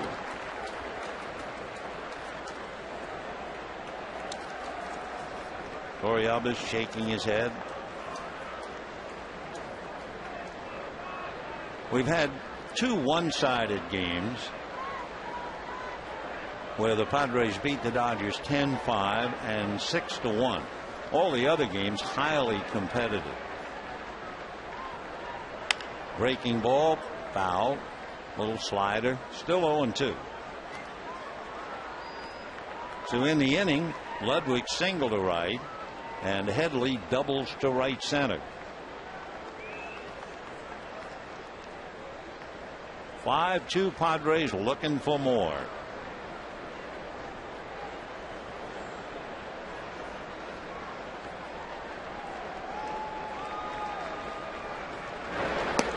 Slider in the dirt. Nice save by Martin.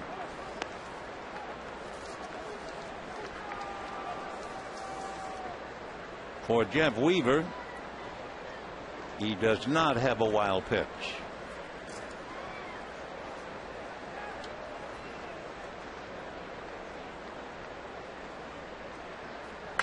Fastball hit to the hole. Nice backhand by Furcal. The throw is safe at first. Loney off the bag.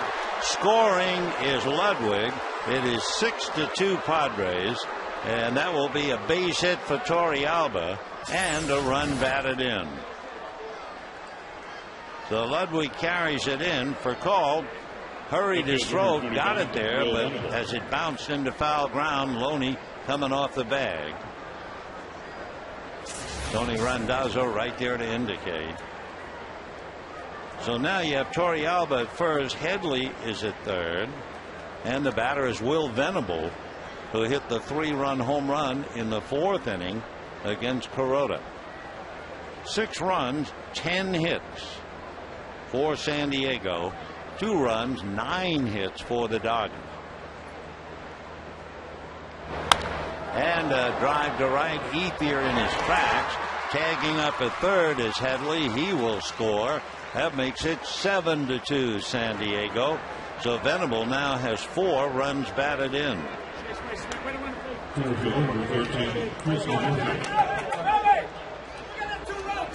So 7-2 San Diego.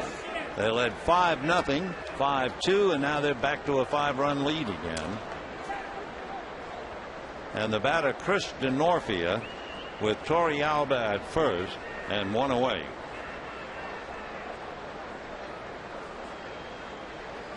DeNorfia struck out and single to right. Scored a run.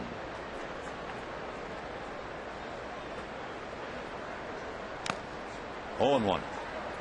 For the Padres, only Jerry Hairston and Adrian Gonzalez are without a hit.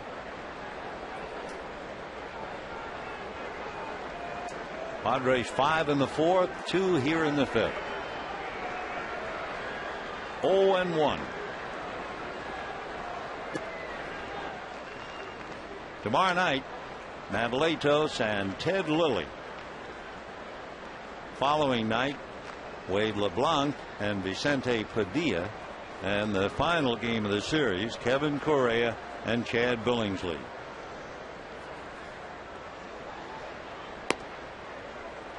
Two and 1. On deck, Clayton Richard.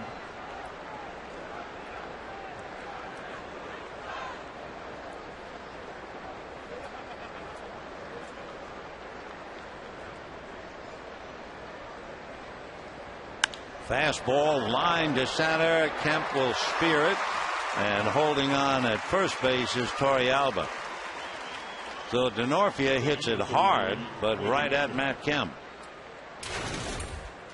2 down, and Clayton Richard, who singled and sacrificed, hitting 189. He has 5 runs batted in. Singled leading off the 3rd inning up the middle against Kuroda. Fouled away. 0-1 to Clayton.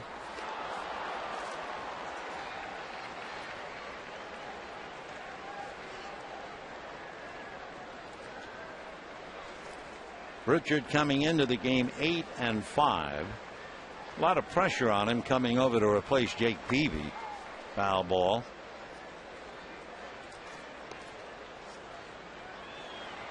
He took the burden and he's done well with it. 0-2. The boy from Lafayette, Indiana. Down he goes. So the inning is over, but not before the Padres come back with 2 more. And at the end of 4.5, lead the Dodgers 7-2.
Given up 9 hits, walked 2. He's been pitching out of his stretch, it seems, since the anthem. And ball 1 to Casey Blake.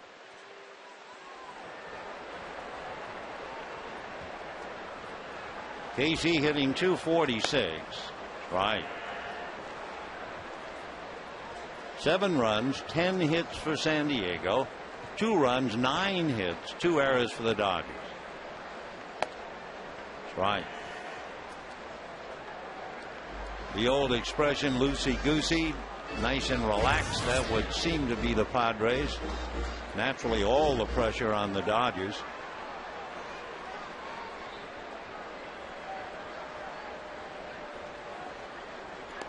And hits him. So just to add to everything else for Clayton Richard, he hits Blake to begin the inning. Got him on the foot. Casey Blake leads the Dodgers in a very unenviable category. He's been hit 8 times. Ocho. So now Andre Ethier singled and fly to center, 1 for 2.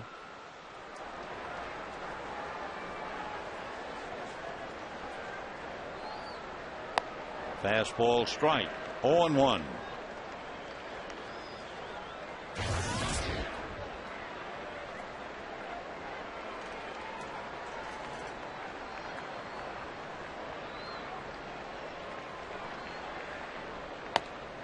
And another one.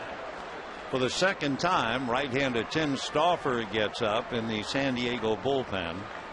And of course, when you have a former pitcher as a manager, you know that Bud Black wants Richard to at least go 5, where he's the pitcher of record and has a chance to pick up his 9th win. 1-2.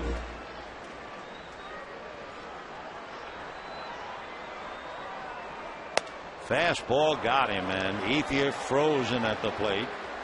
Strikeout number 6 for Richard. Fastball right there.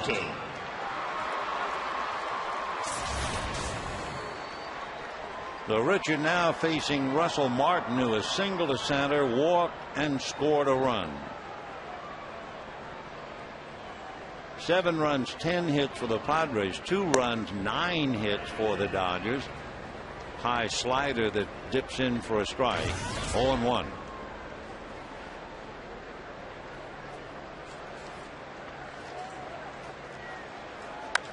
Line drive speared by Gonzalez. So for the Dodgers and Russell Martin, a bullet for an out. And then, of course, that turns into the double play, and that's the end of the inning. 7-2, San Diego.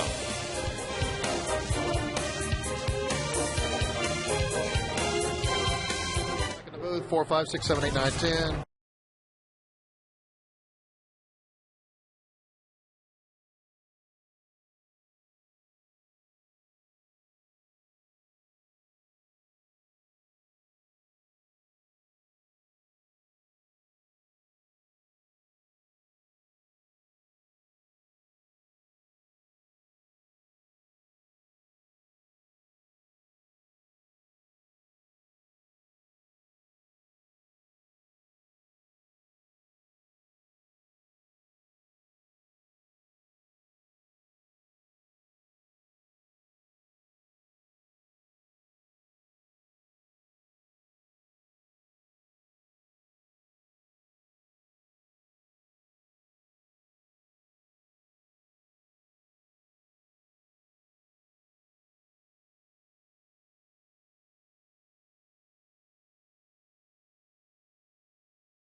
Introduced a yellow baseball.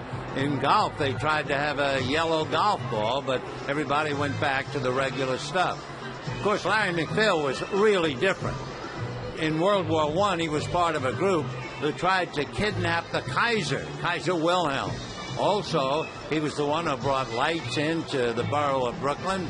So Larry McPhail, the redhead, was really something.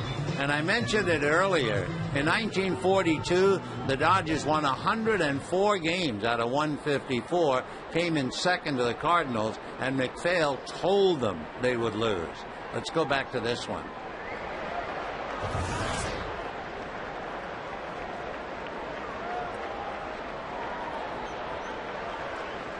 Well, the Padres trying to add to a 7-2 lead. Ball 1 to Jerry Hairston.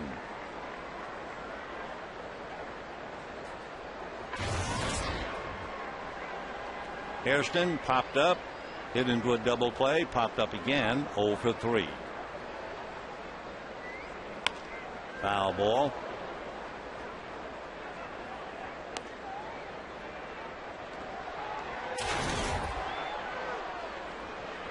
Hairston and Adrian Gonzalez are the only 2 Padres without a hit.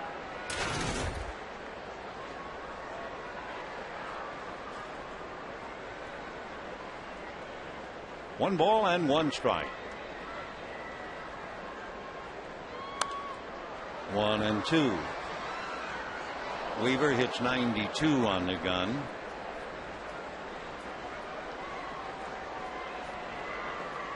Kuroda went 4, charged with 5. Weaver came in to pitch the 5th inning and gave up 2.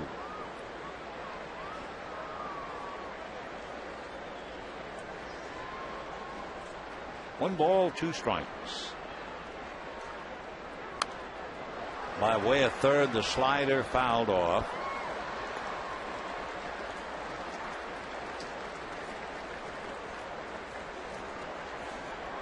Jeff Weaver, in being called on tonight, has been in 36 games, a record of 5-1, an ERA of over 4.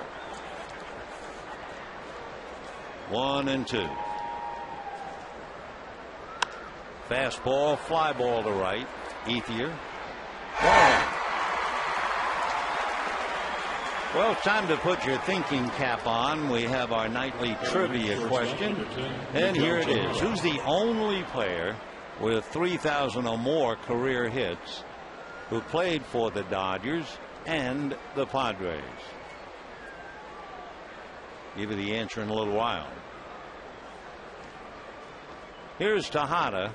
Grounded out, reached on an error, and hit a blooper into center for a base hit and 2 runs batted in. This time he whacks it down into the corner, and Miguel on his way for 2 in there easily. So Tejada now goes 2 for 4. He really got all of that thing. A line drive double into the left field corner. That would be hit number 11.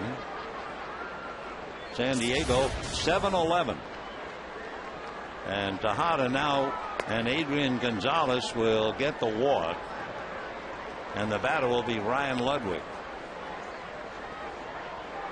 Not so much they want Ludwig as they want to set up at least a force play. So Adrian Gonzalez getting the walk and Ludwig coming up. Of all the deals that were made involving all the clubs in both leagues, I think the best deal that was made, a team that had a necessity for a player and got him, was the Padres, making the deal for Ryan Ludwig.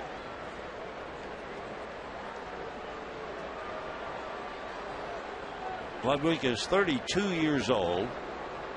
Came up to the Cardinals after first spending a few years with the Rangers and the Indians. Put up a couple of big years for the Cardinals. 2 on, 1 out. Fouled away.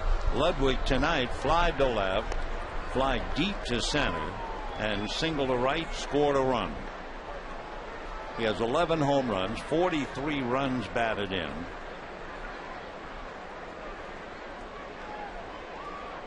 He's another man who wrote a composition when he was a little guy. He was in 4th grade. Said he wanted to be a baseball player, and his teacher scolded him, saying, "You have to get a real dream." His brother, older brother Eric, pitched for the Marlins.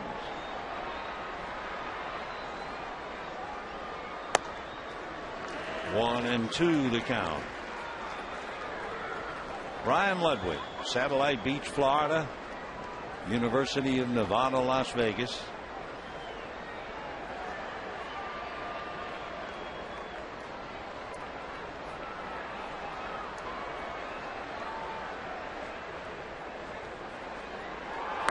Chases it, down he goes. So Ludwig going after that slider comes up empty. You know a thing about Ryan Ludwig, in October of 2002 he had a stress fracture in his left hip, and he was getting married. He could barely make it down the aisle. Then he had a 7-month layoff, and it seemed like his career was slipping away. He was told he might never play again. Well, he has returned and plays well. High drive into deep center. Kept going back to play it off the wall, but it's over the wall.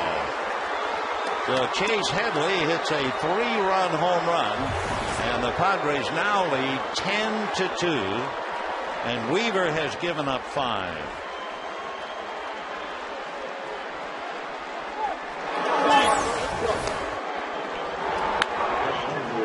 So a strikeout followed by a 3-run home run. 10 runs and 12 hits for the Padres. Octavio Dotel is in the Dodger bullpen. Kemp hoping to play it, and it never came back. So it's interesting, the Dodgers almost every day of late getting fine pitching and no offense at all. And tonight the pitching collapses, and they've only scored 2 runs anyway. Earlier in the game, the Padres were 2 for 12, and then they got hot. 8 for 10 with a scoring fly ball after a slow start.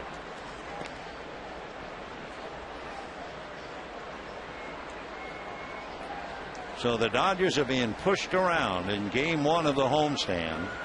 Chase Headley is having a very big night. 1-2 the count. So 5 against Kuroda, 5 against Weaver.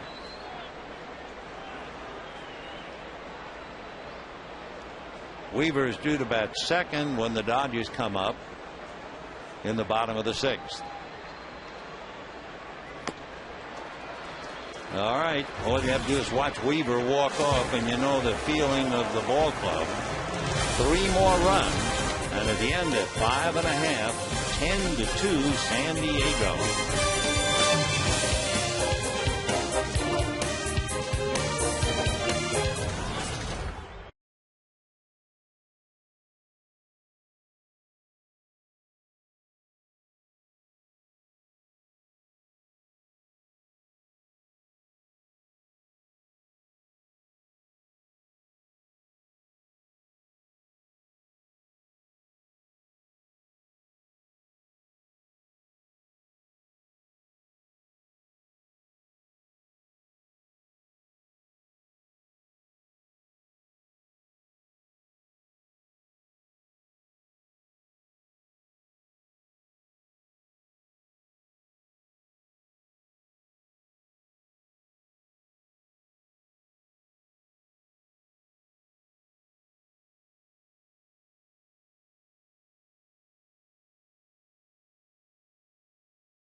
In the 4th inning, it became San Diego's game in a big way, and they're leading 10-2. 10 runs, 12 hits for the Padres, 2 runs, 9 hits for the Dodgers. So Clayton Richard has staggered and staggered, but he has survived. And Chase Headley over at third is having as big a night as you'd ever want. A huge night. Here's what Headley has done. He doubled in the 2nd inning, singled and scored in the 4th, doubled in the 5th, and a 3-run home run in the 6th. I mean, it just doesn't get much better than that. Chase Headley. Ryan Theriot grounded out, walked, scored a run.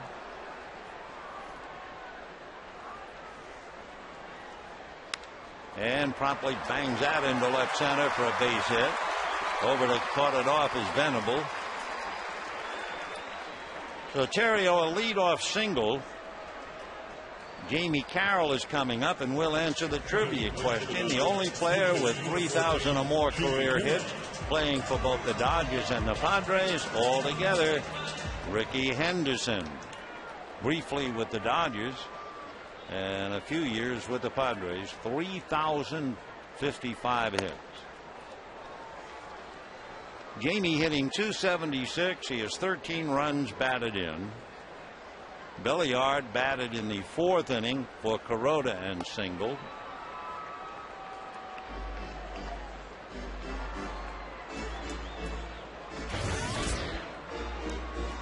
Two and 0.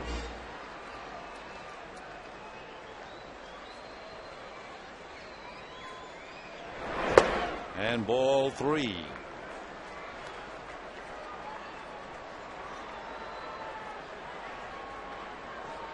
Richard has allowed 10 hits, 2 walks, and a hit batter in 5 innings plus. But he's still standing because of an 8-run cushion. He's backed up now by Ryan Webb.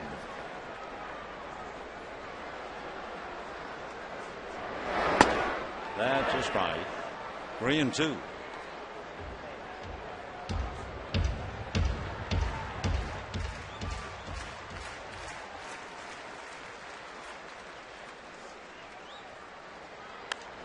Popped up off first base. Doesn't figure to have a play. Nope. 3-2.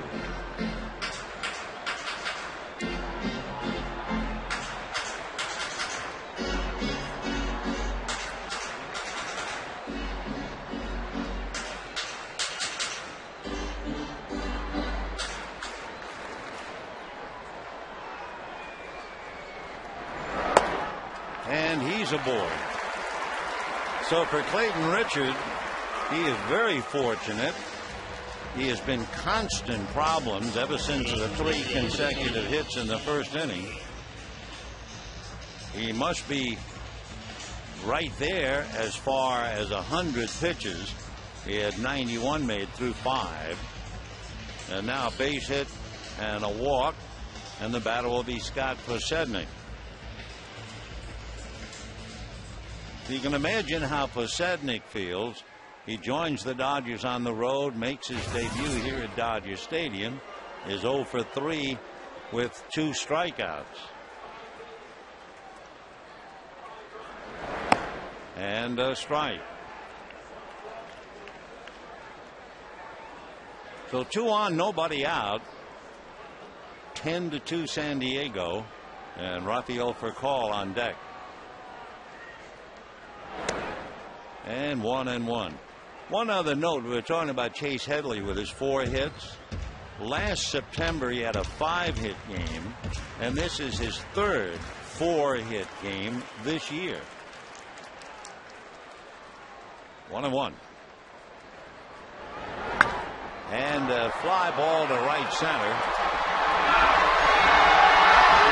And a collision, but the ball is held onto by Ludwig. Tagging up at second is Terrio, and alertly moves over to third. So Denorfia and Ludwig have not played together, and all of a sudden they met. And Ludwig takes it away from the captain in that collision, but Denorfia holds on to it as the gloves cross. Normally, the center fielder is the captain out there. He takes care of any ball he can get to, but it's a case of like dance partners. Ludwig and Denorfia have to put their heads together on that. Meanwhile, they're going to the bullpen, so we'll be back.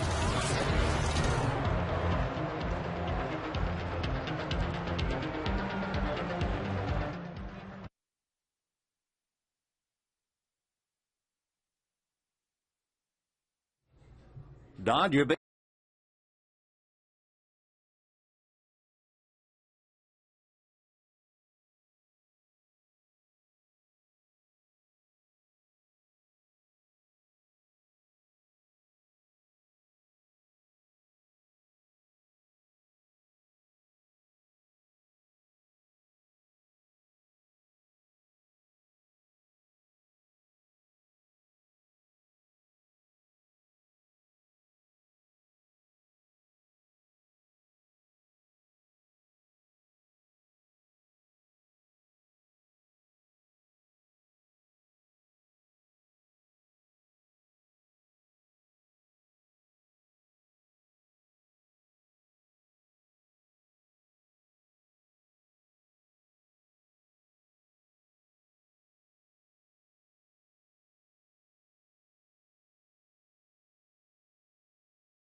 He's been averaging about 100 pitches a start this year, and he got to 105 tonight, and Bud Black figured that's enough. He also stayed with him, hoping that he could go 5, be the pitcher of record, and pick up a victory. Well, he has gone at least 5, and if the Padres can hold on to any part of this lead, he'll wind up winning his 9th. So right now it's in the hands of Ryan Webb out of Clearwater, Florida. He's the son of Hank Webb, who pitched in the major leagues for the Mets 1972-76 and pitched briefly for the Dodgers. A little roller to Gonzalez, can't make a play anywhere. He was hoping to throw home, couldn't do that. Terrio had scored, and he lost for call. Kind of shrugs as if say, I really didn't have a play. So that makes it Padres 10, Dodgers 3 on a little roller that'll go as a base hit for call. Look at third, look at second, look at first. Have a good look. So an infield single for call. Terrio brings in the run. 10-3 San Diego.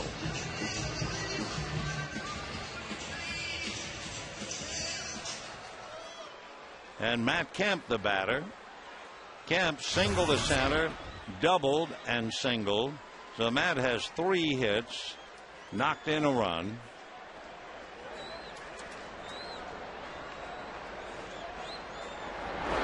Fastball strike. We mentioned the fact that Clayton Richards was in trouble. Well, that's an understatement when you break this game down into bits and pieces and put it under a magnifying glass. Tell you why in a moment after this pitch. The Dodgers had 24 at-bats against Richards. 13 of them came not only with a runner on base, but with runners in scoring position. Had the Dodgers been doing anything offensively, he'd have long been chased, but they only have 3 runs. 1 ball and 1 strike to Matt Kemp. 1-2. Dodgers did not leave anybody on base in the 5th inning, only because Martin's line drive turned into a double play.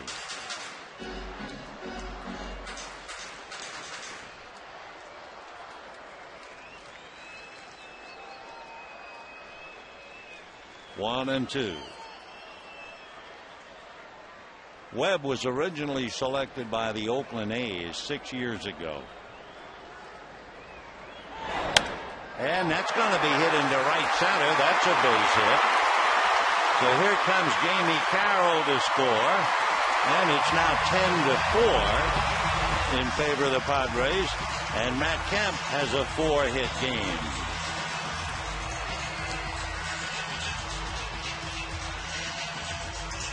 Matt 4 hits and 2 RBIs. So Webb comes in, gives up 2 hits. We have 24 hits in this game, and we're in the 6th inning with 1 out. Each side with a dozen hits. So it's 10-4.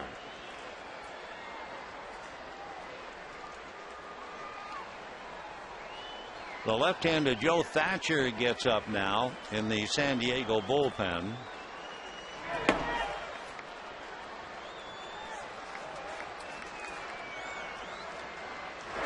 And ball 1. And a bad follow through by Ryan Webb. Of course, he's inherited a mound with Perota, Weaver, and Richards. And he scrapes at that follow through area. Right there, see him hop. Almost hurt himself. 1-0. That landing area gets scuffed up the more pitchers that come in. 2 on, 1 out. Loney 2 for 3. Line drive for an out, a throw to first, and they get the double play. The last 2 innings have been line drive double plays. This time Loney 1-3. Last time Martin 3. And at the end of 6 innings, 10-4 San Diego.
Things off in the 7th inning. He has 4 RBIs tonight.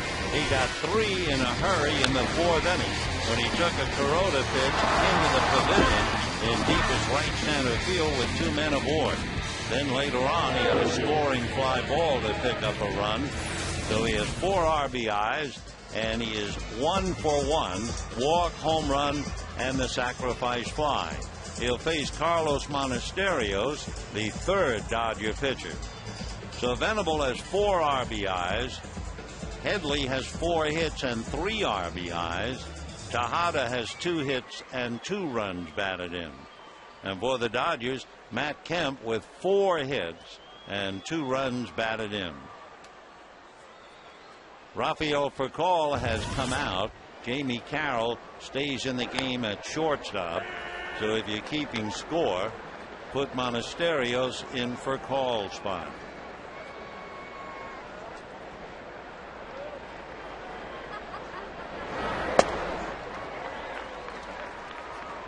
Oh, 2 to Will, batting .232. 9 home runs, 38 runs batted in. Beaten foul. For the Padres, with 2 home runs tonight.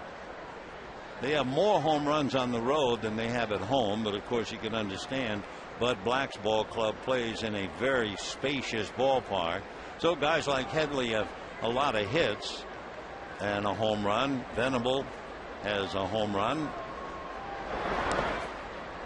To total it up, the Padres have hit 43 home runs on the road, 39 at home. They have the best road record in the National League, 28-20 coming into this game. 1-2 to Will Venable. Chris DeNorfia on deck. For the Dodgers, Kuroda went 4, gave up 5 runs. Weaver went 2 and gave up 5. And now Carlos Monasterios, the 24-year-old from Venezuela. 2-2. Big overhand breaking ball misses. 3-2 the count. Monasterios, 6'2", 175, originally signed by the Yankees. Then he went from the Yankees to the Phillies. The Mets chose him out of the Phillies system, and then they sent him along to the Dodgers. Ball 4. So Venable continues a perfect night, and the batter will be DeNorfia. You know, for a limited time, experience the Baseline Box Club with a 4-game plan that offers big savings, preferred parking, club access, and if you act now, an invitation to the Dodgers premium seating batting practice party. For details, visit Dodgers.com/baseline or call 323-224-1320. Fouled away. DeNorfia struck out, single to right, came around to score, and lined out to center. So he's 1 for 3.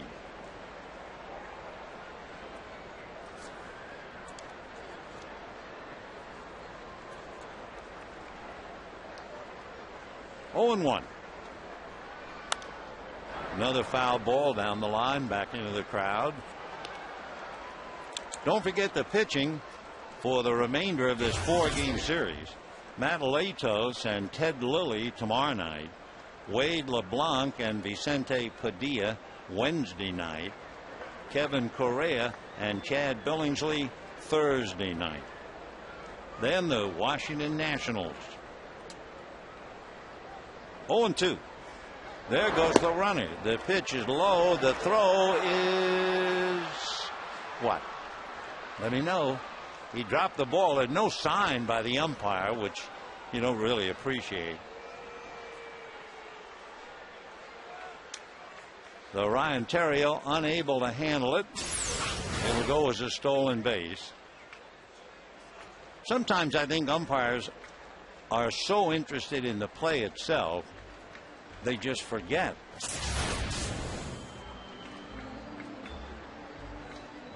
So Venable steals a base with the Padres leading, and for Will Venable, he has now stolen 18 out of 21.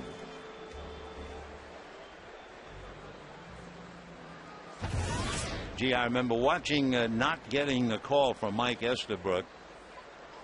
I remember when Maury Wills was on his way to set a stolen base record, and the Dodgers were in St. Louis in a big moment, and the umpire was with his back to home plate covering second base.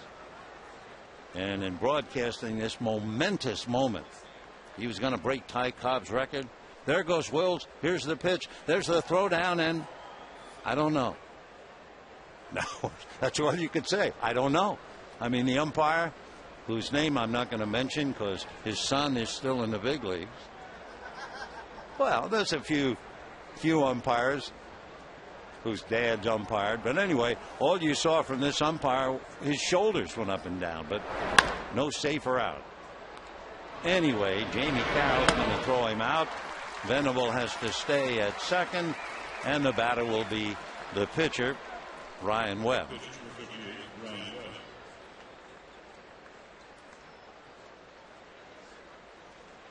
Clayton Richard singled to center, sacrificed and struck out. He also scored a run. And now here's Ryan Webb. 1 out, runner at second, and on deck Jerry Hairston. Pickoff play and almost thrown away. That was a nice save by Jamie Carroll.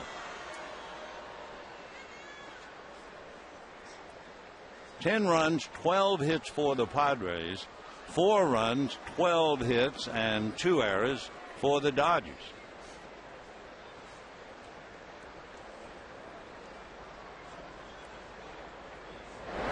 There was another time where I got the umpire sign and it was totally confusing. Just thinking about that. And again, it was in St. Louis. And there were 2 Dodger runners on the base paths in a complicated rundown. So the umpires were also moving around with the runners.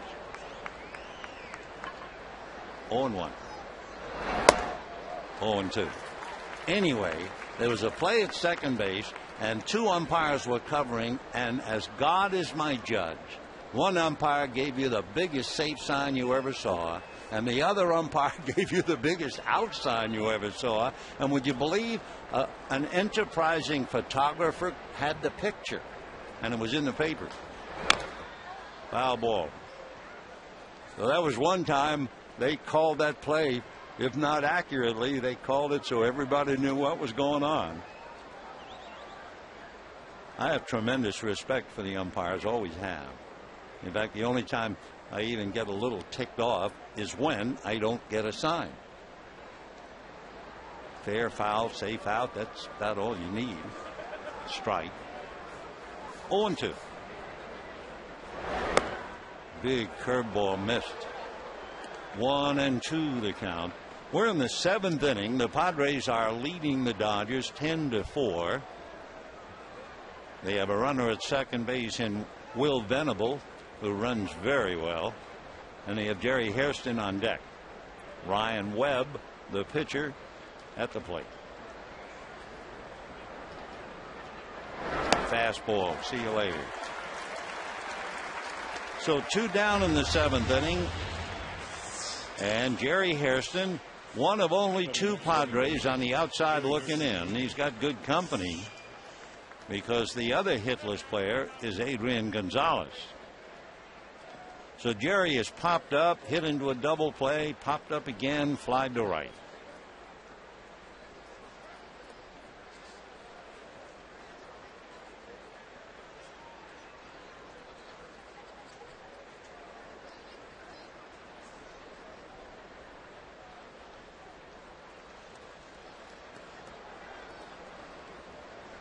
With the Padres scoring 10 runs tonight, one of the things they've done as a team, pretty remarkable.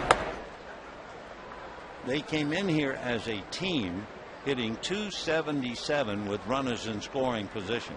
They do so many things that unless you closely examine the ball club, you miss some of the things, like not grounding into double plays.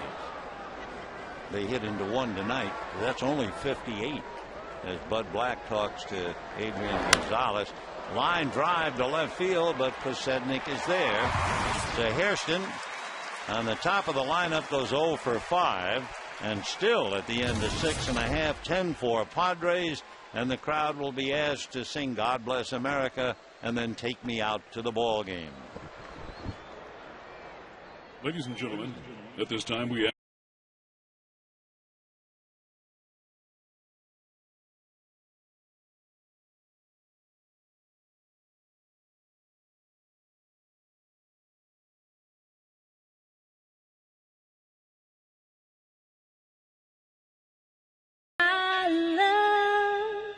stand beside her and guide her through the night with the light from above, from the mountains to the prairies to the oceans wide with foam.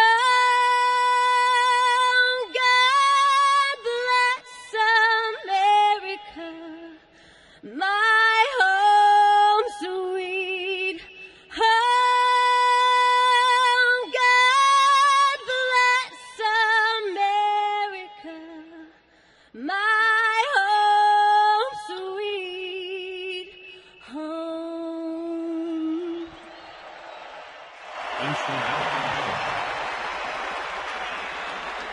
now fans, it's time for the California Lottery 7th inning stretch. Be sure to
On to a 10-4 lead.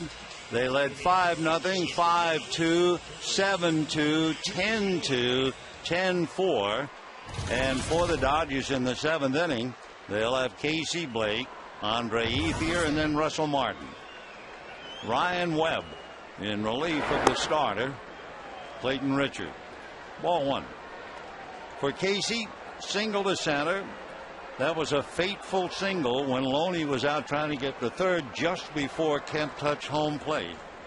Since then, Casey has struck out, hit by a pitch, and that evens up the count, 1-1.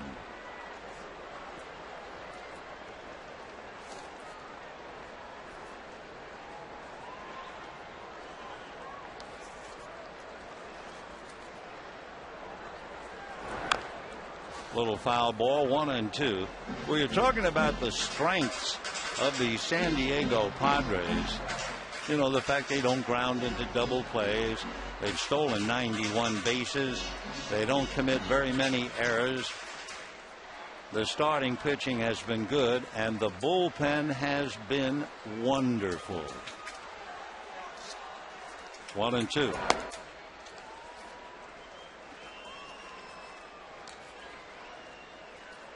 When you look at the Padre bullpen, and Webb has not been used a lot.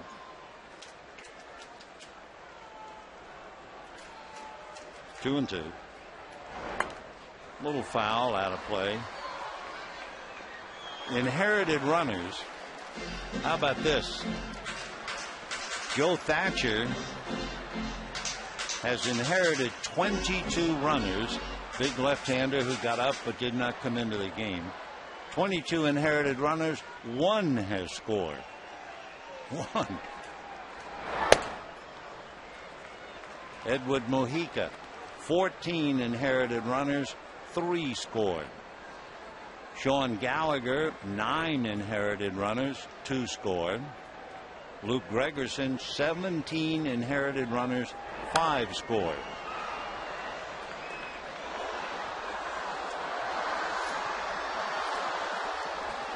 Three and two the count. Down in the bullpen, Luke Gregerson, for instance, in the category called a hold, where you get the ball to the closer, he has 25 holds. That's going down the line, slicing on its way, and foul. Still 3 and 2. And then when they finally get the ball to their closer, Heath Bell, he closes. Heath Bell has 30 saves.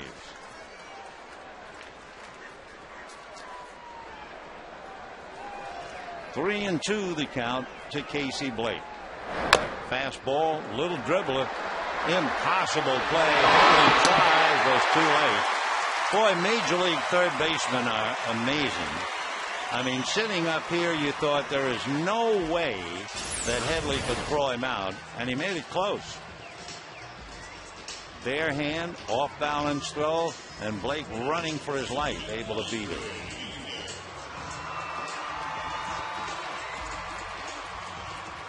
So that's Blake's second hit. 13 hits for the Dodgers. But they're trailing 10-4. And here's Ethier. Single to left, fly to center, and struck out.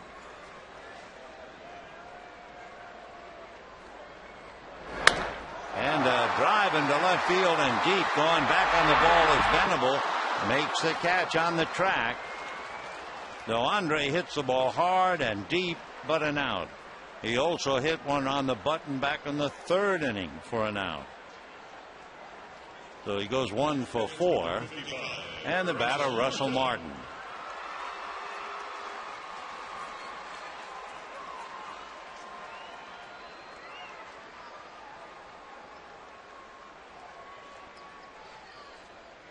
Russell Martin single to center, walked and scored a run, and hit one right on the screws, and it was right at Adrian Gonzalez for an unassisted double play. That's a strike. 10 runs, 12 hits for the Padres. Home runs by Venable with 2 men aboard, and Headley with 2 men aboard.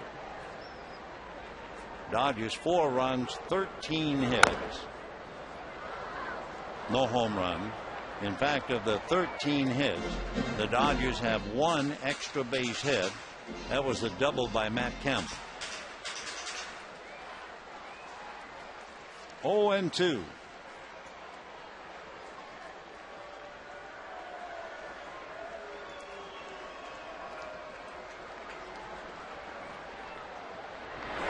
Fastball. Boy, is that thing a big league pop-up.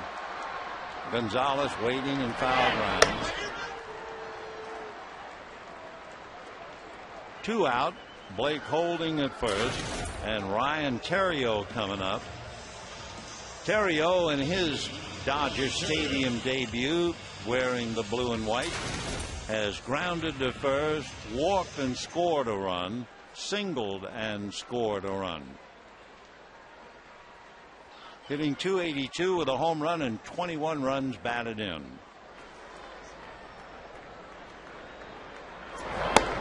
And a strike.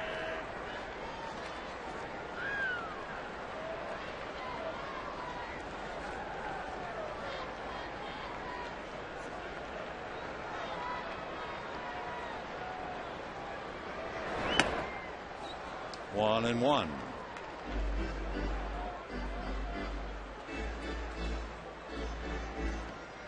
You know, another thing, and you really have to dig for this, but just to show you the strengths and why the Padres are where they are. A runner scoring from third with less than 2 outs. The National League average is 52%. So a pitcher out on the mound with a runner at third, the chances are 52% the runner will score. But then you get to the Padres. Edwin Mojica, 17%. Luke Gregerson, 17%. Matt Latos, 20%. There's a close play, and the ball is dropped by Hairston. So that should have been the third out. And Jerry just drops it. So the Dodgers still alive with 2 out and 2 on, and Jamie Carroll coming up. It's one of those. Here you go. Thank you. Whoops. So Hairston will draw an error.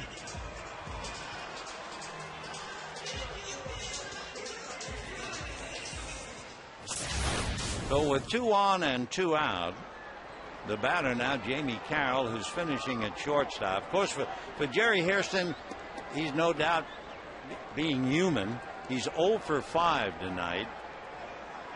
Not to say that contributed to it, but I'm sure it's a little tough to keep your mind on the game after having a long 0 for 5, especially the last out. Remember, he had a hard line drive caught by Posednik. So 1-0 to Jamie Carroll. Jamie walked as a pinch hitter and then stayed in the game.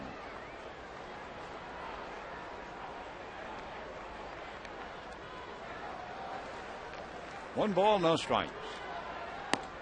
In there.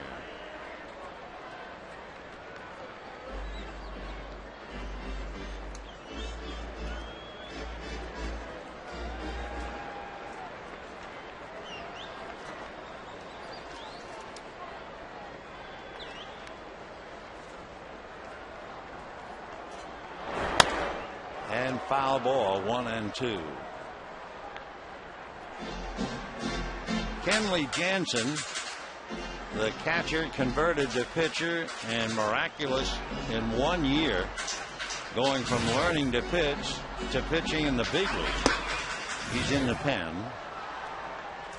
The pitcher spot, Monasterios, occupies the number 2 spot in the lineup, originally occupied by Rafael Furcal. 1-2 to Jamie Carroll. 2-2. One other thing, then we'll stop beating it like a drum, but not much going on. Talking about the Padres and the bullpen. Strikeouts per 9 innings. Joe Thatcher, 12. Heath Bell, 11. Luke Gregerson, 11. So as the players say, they can bring it. Messrs. Thatcher, Bell, and Gregerson. Okay, deuces wild here.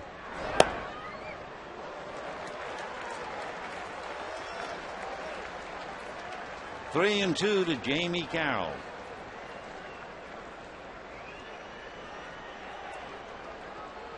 Ryan Webb out of Clearwater Central Catholic High School, signed by the A's in 2004.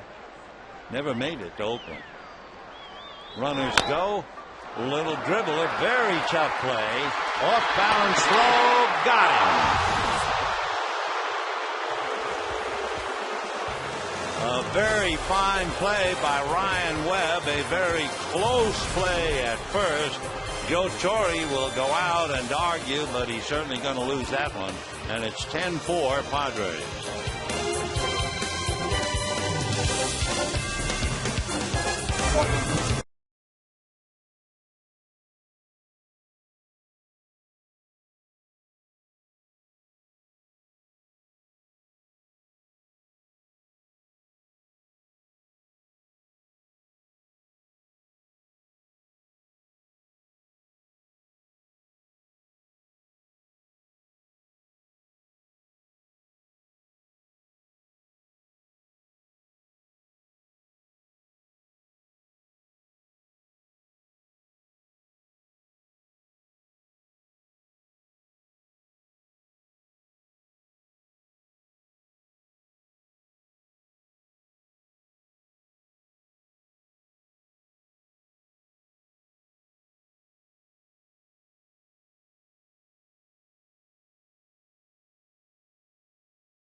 Slow it down for you, and you tell me, safe or out.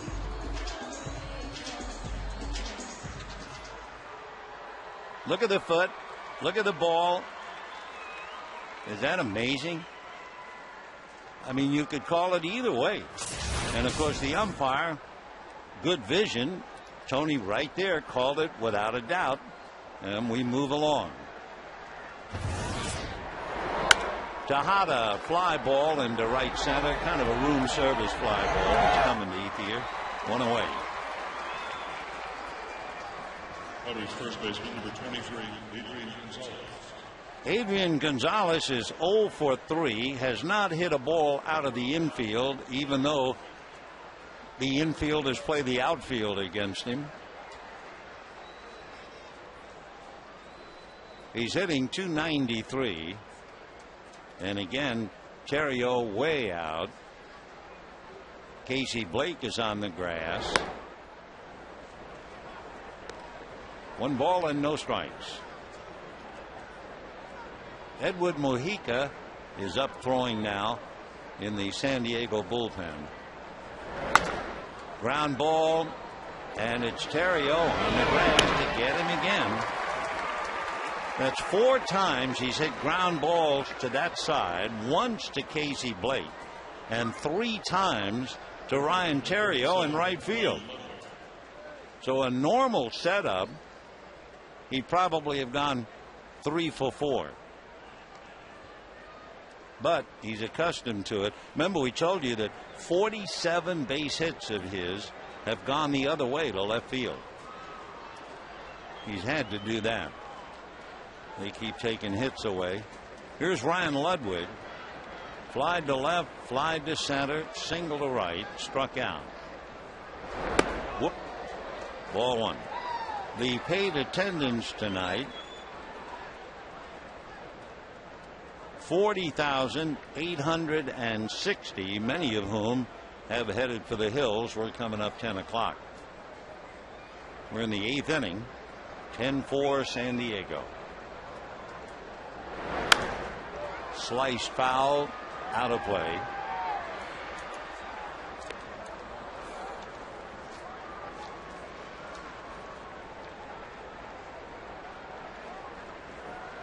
On deck is the man having the dream night, Chase Headley.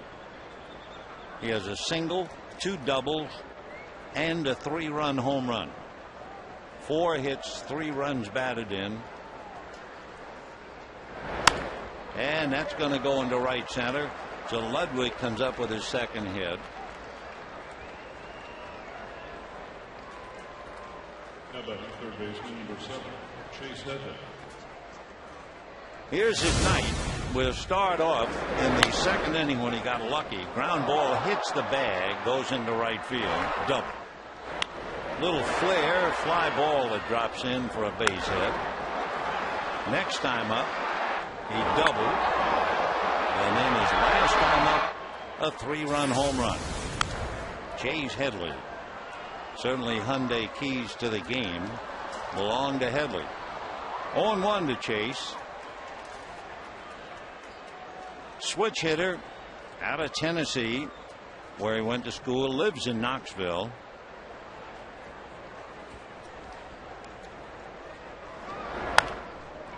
Little ground ball to Carroll, and that'll do it. No runs, 1 hit, a man left. And at the end of 7.5, 10-4, San Diego.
Like he's going to score, but he's looking back, and Loney is going to be out at third before Matt can touch the plate. And the sour note turned into a bad deal, but it was a Hyundai key to the game. And the Dodgers now find themselves down by 6 with 6 outs left. And they'll face Edward Mujica. Edward Mujica from Venezuela, 6'2", 220. Fastball for ball 1. Mujica, 26 years old. Originally signed by the Indians. He's the fellow when the Indians called him up from the minor leagues. 38 and 2/3 innings, 24 appearances, and didn't give up a single earned run.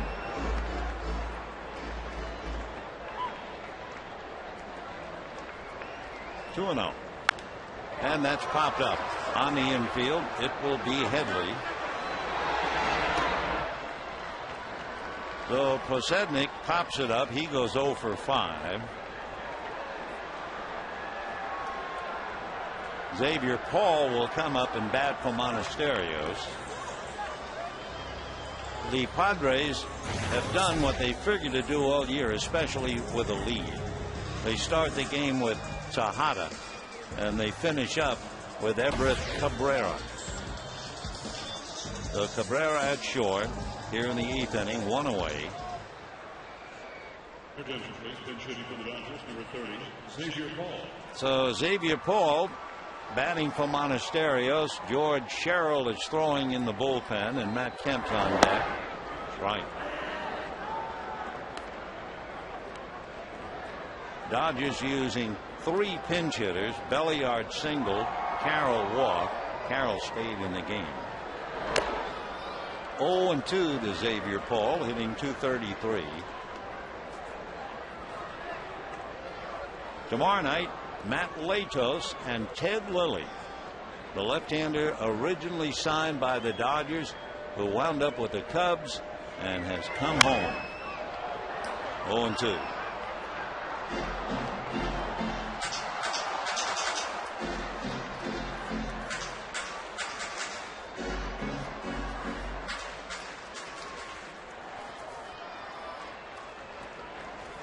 Paul hitting in the 230s against left and right hand pitching.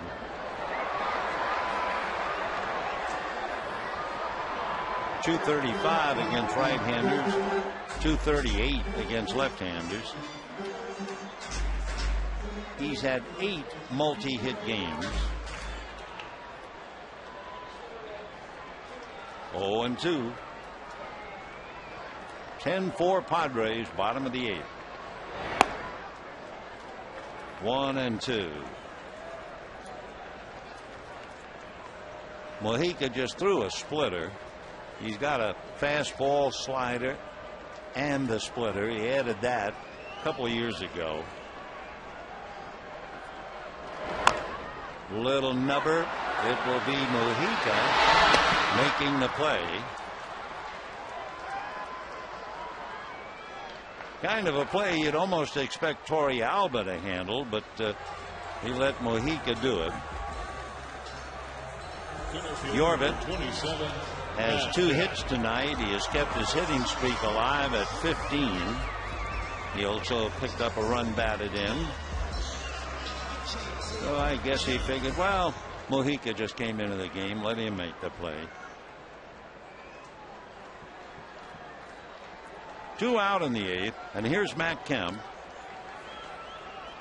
He's been leading the Dodgers tonight with 4 hits. Matt singled in the 1st inning, doubled in the 3rd, a little squib single that somehow found its way past Jerry Hairston into right field, and then single last time up. 4 hits.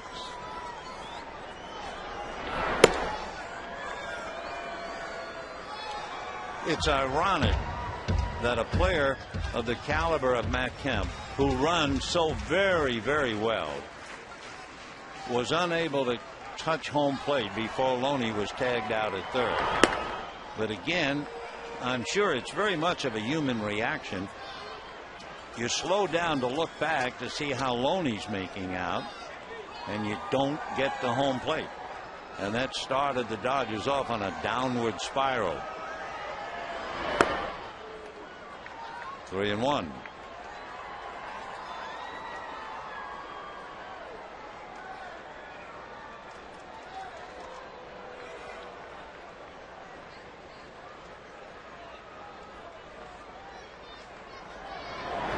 Fastball whacked to left field. That got a lot of carry to it. It's gone. And for Matt Kemp, he has a 5-hit game, and the Dodgers trail 10-5.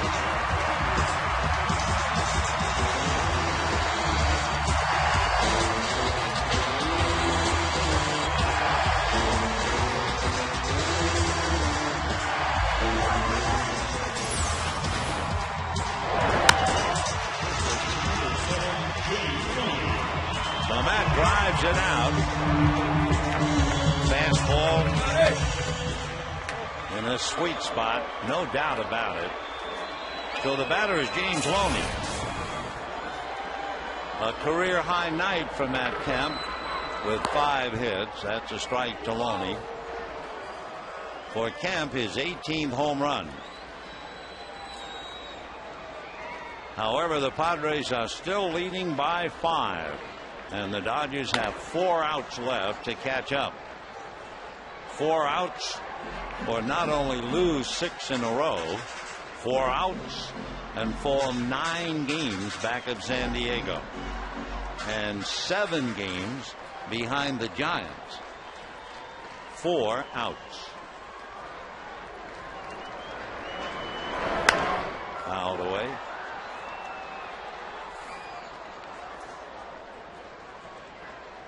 Mojica, by the way, has allowed a lot of home runs. 48 innings, 11 home runs.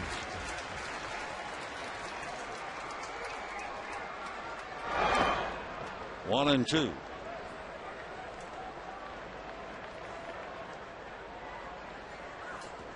Ten runs, 13 hits for the Padres, 5 runs, 14 hits for the Dodgers. Another interesting note, and interesting is subject to definition. The Dodgers have scored 5 times in a game, 3 times since the All-Star break, and each time they lost. Well, they haven't lost this yet.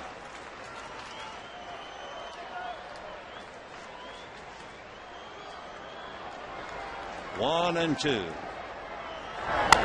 Line drive at Adrian Gonzalez. So another line drive out. The Dodgers 1 run, 1 hit. The 5th hit of the night for Matt Kemp. 10-5 San Diego.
To a 4-hit night, and then in the 8th inning, Matt Kemp, a 5-hit night with his home run. But when the dust settles, we've had 27 hits in the game, and the Padres 10 runs, 13 hits, and the Dodgers 5 runs, 14 hits. So 9th inning, as Chase Headley looks on, having had a huge evening, and George Sherrill will be pitching to Yorba Torrealba, then to Will Venable and Chris DeNorfia. Torrealba is 2 for 4. He sits safely in 15 straight. Singled in the 4th, and then Venable came up and hit the home run. single to short in the 5th inning to score Ludwig. 2-0 to Orbit.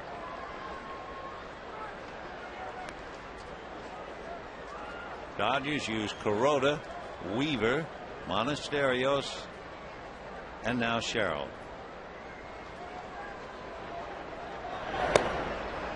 And ball 3.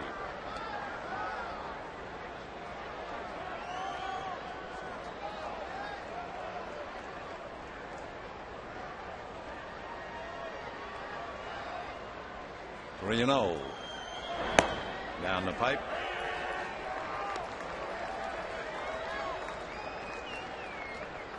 If you decided to keep score in this game, remember Mojica and Cabrera came in at the same time.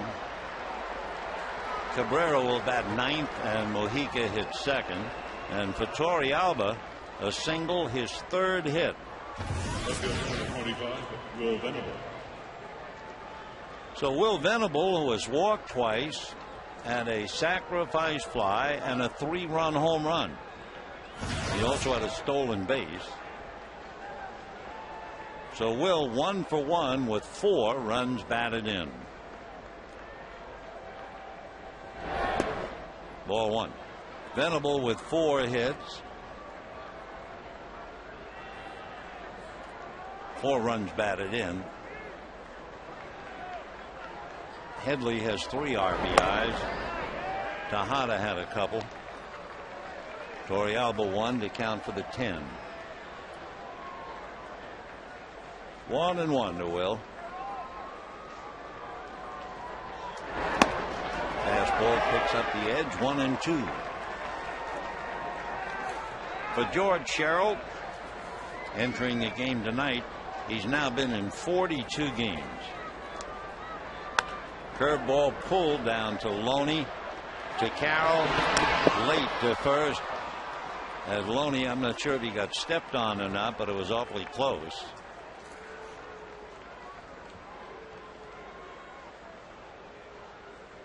So Venable hits into the force play 3-6.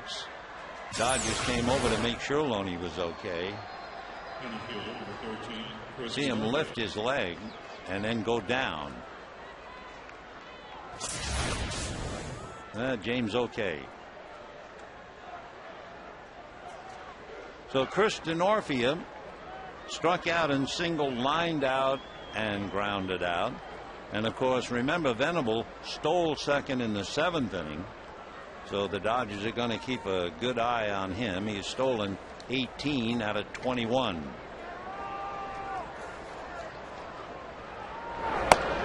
Right.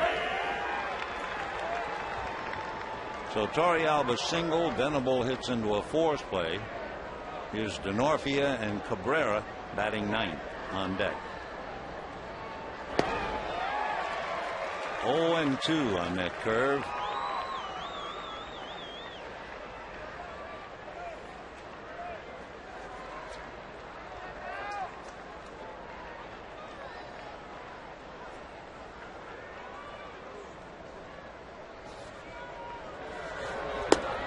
Down he goes. So DeNorfia strikes out twice, goes 1 for 5. Going after a high fastball way out of the strike zone. And now Cabrera. Everett Cabrera, little guy, about 5'8", maybe, 160, maybe, hitting 197.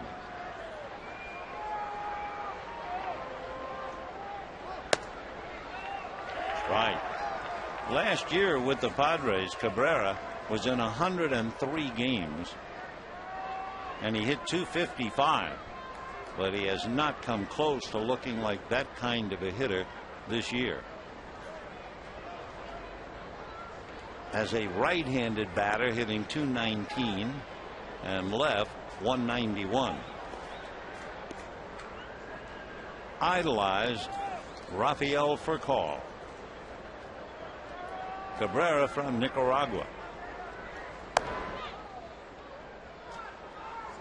The most popular baseball player out of Nicaragua. Dennis Martinez. Now you have Cabrera and Padilla from the country. Little ground ball to the hole. Nice sliding stop, and they get the out by Ryan Theriot. Good hustling play by Theriot. So no runs ahead and one left. And we're heading to the bottom of the ninth. 10-5 Padres.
Bottom of the ninth inning, 10-5 Padres.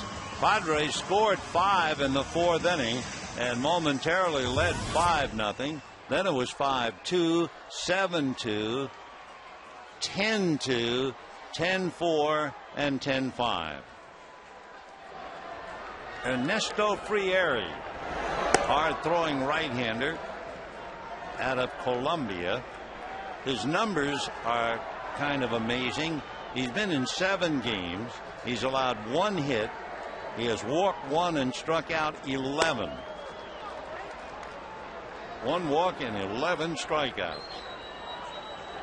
He just turned 25 and was signed by the Padres in 2003. Fastball, slider, curve, and changeup. 1 and 2 the count to Casey Blake.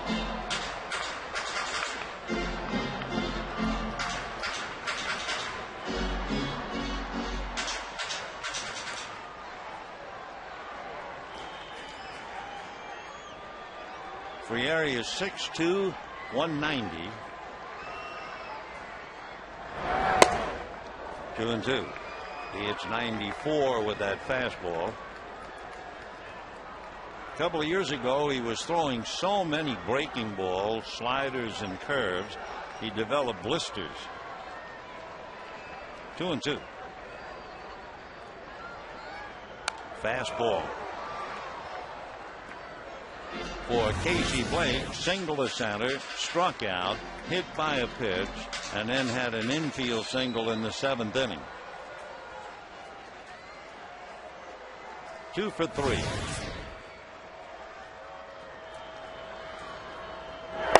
And got him. Good fastball. And down goes Blake, striking out a second time. The starter, Clayton Richards, struck out a half a dozen. Now Frieri takes a strikeout. And Andre Ethier.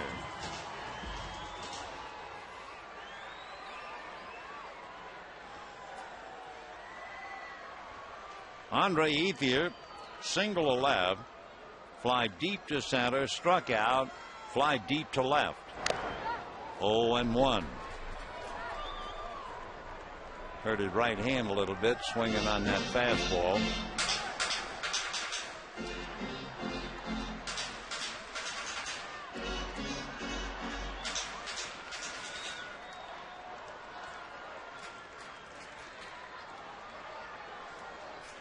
No balls, 1 strike.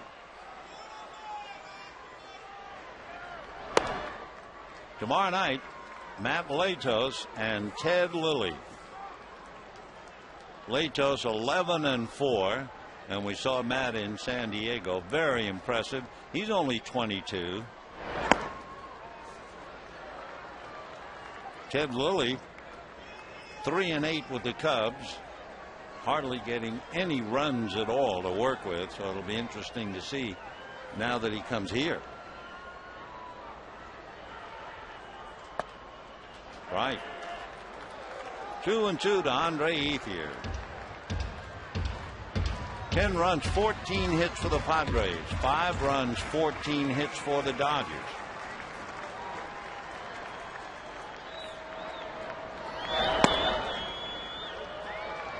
Three and 2.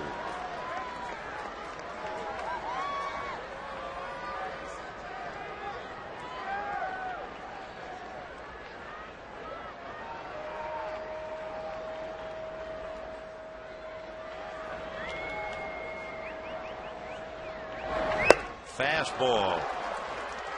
And he hits 93 on the gun. So Frieri, with those rather remarkable numbers, came in with 11 strikeouts and 1 walk. Now he has 13 strikeouts and only 1 walk. And the batter is Russell Martin. So he's quite a package. Ernesto Frieri, F-R-I-E-R-I. Pop foul, out of play.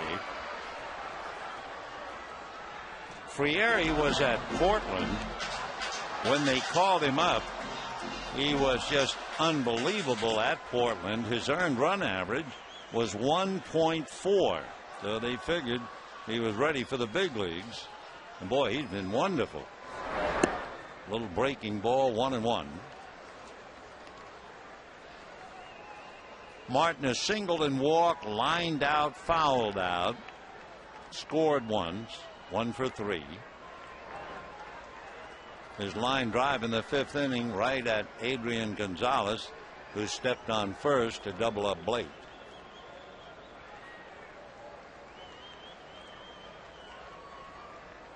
Two and 1. Ball 3. On deck, Ryan Theriot made that fine play for the last out in the 9th inning.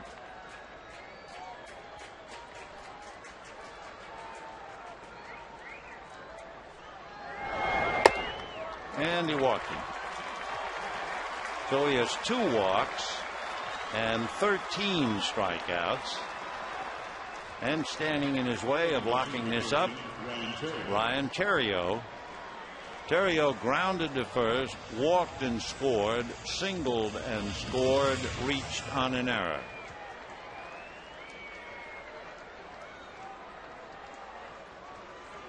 Theriot 1 for 3.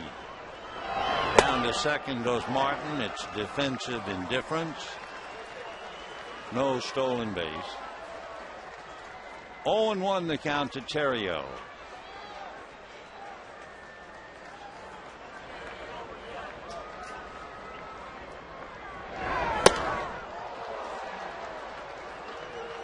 Boy, very simple. I'll throw it as hard as I can. You swing as hard as you can, and let's see what happens. 0-2 the count to Ryan Theriot.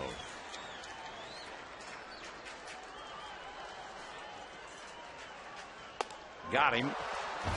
Boy, he's something. He comes in and strikes out the side. So he's walked 2 and struck out 14. The Padres led by Chase Headley.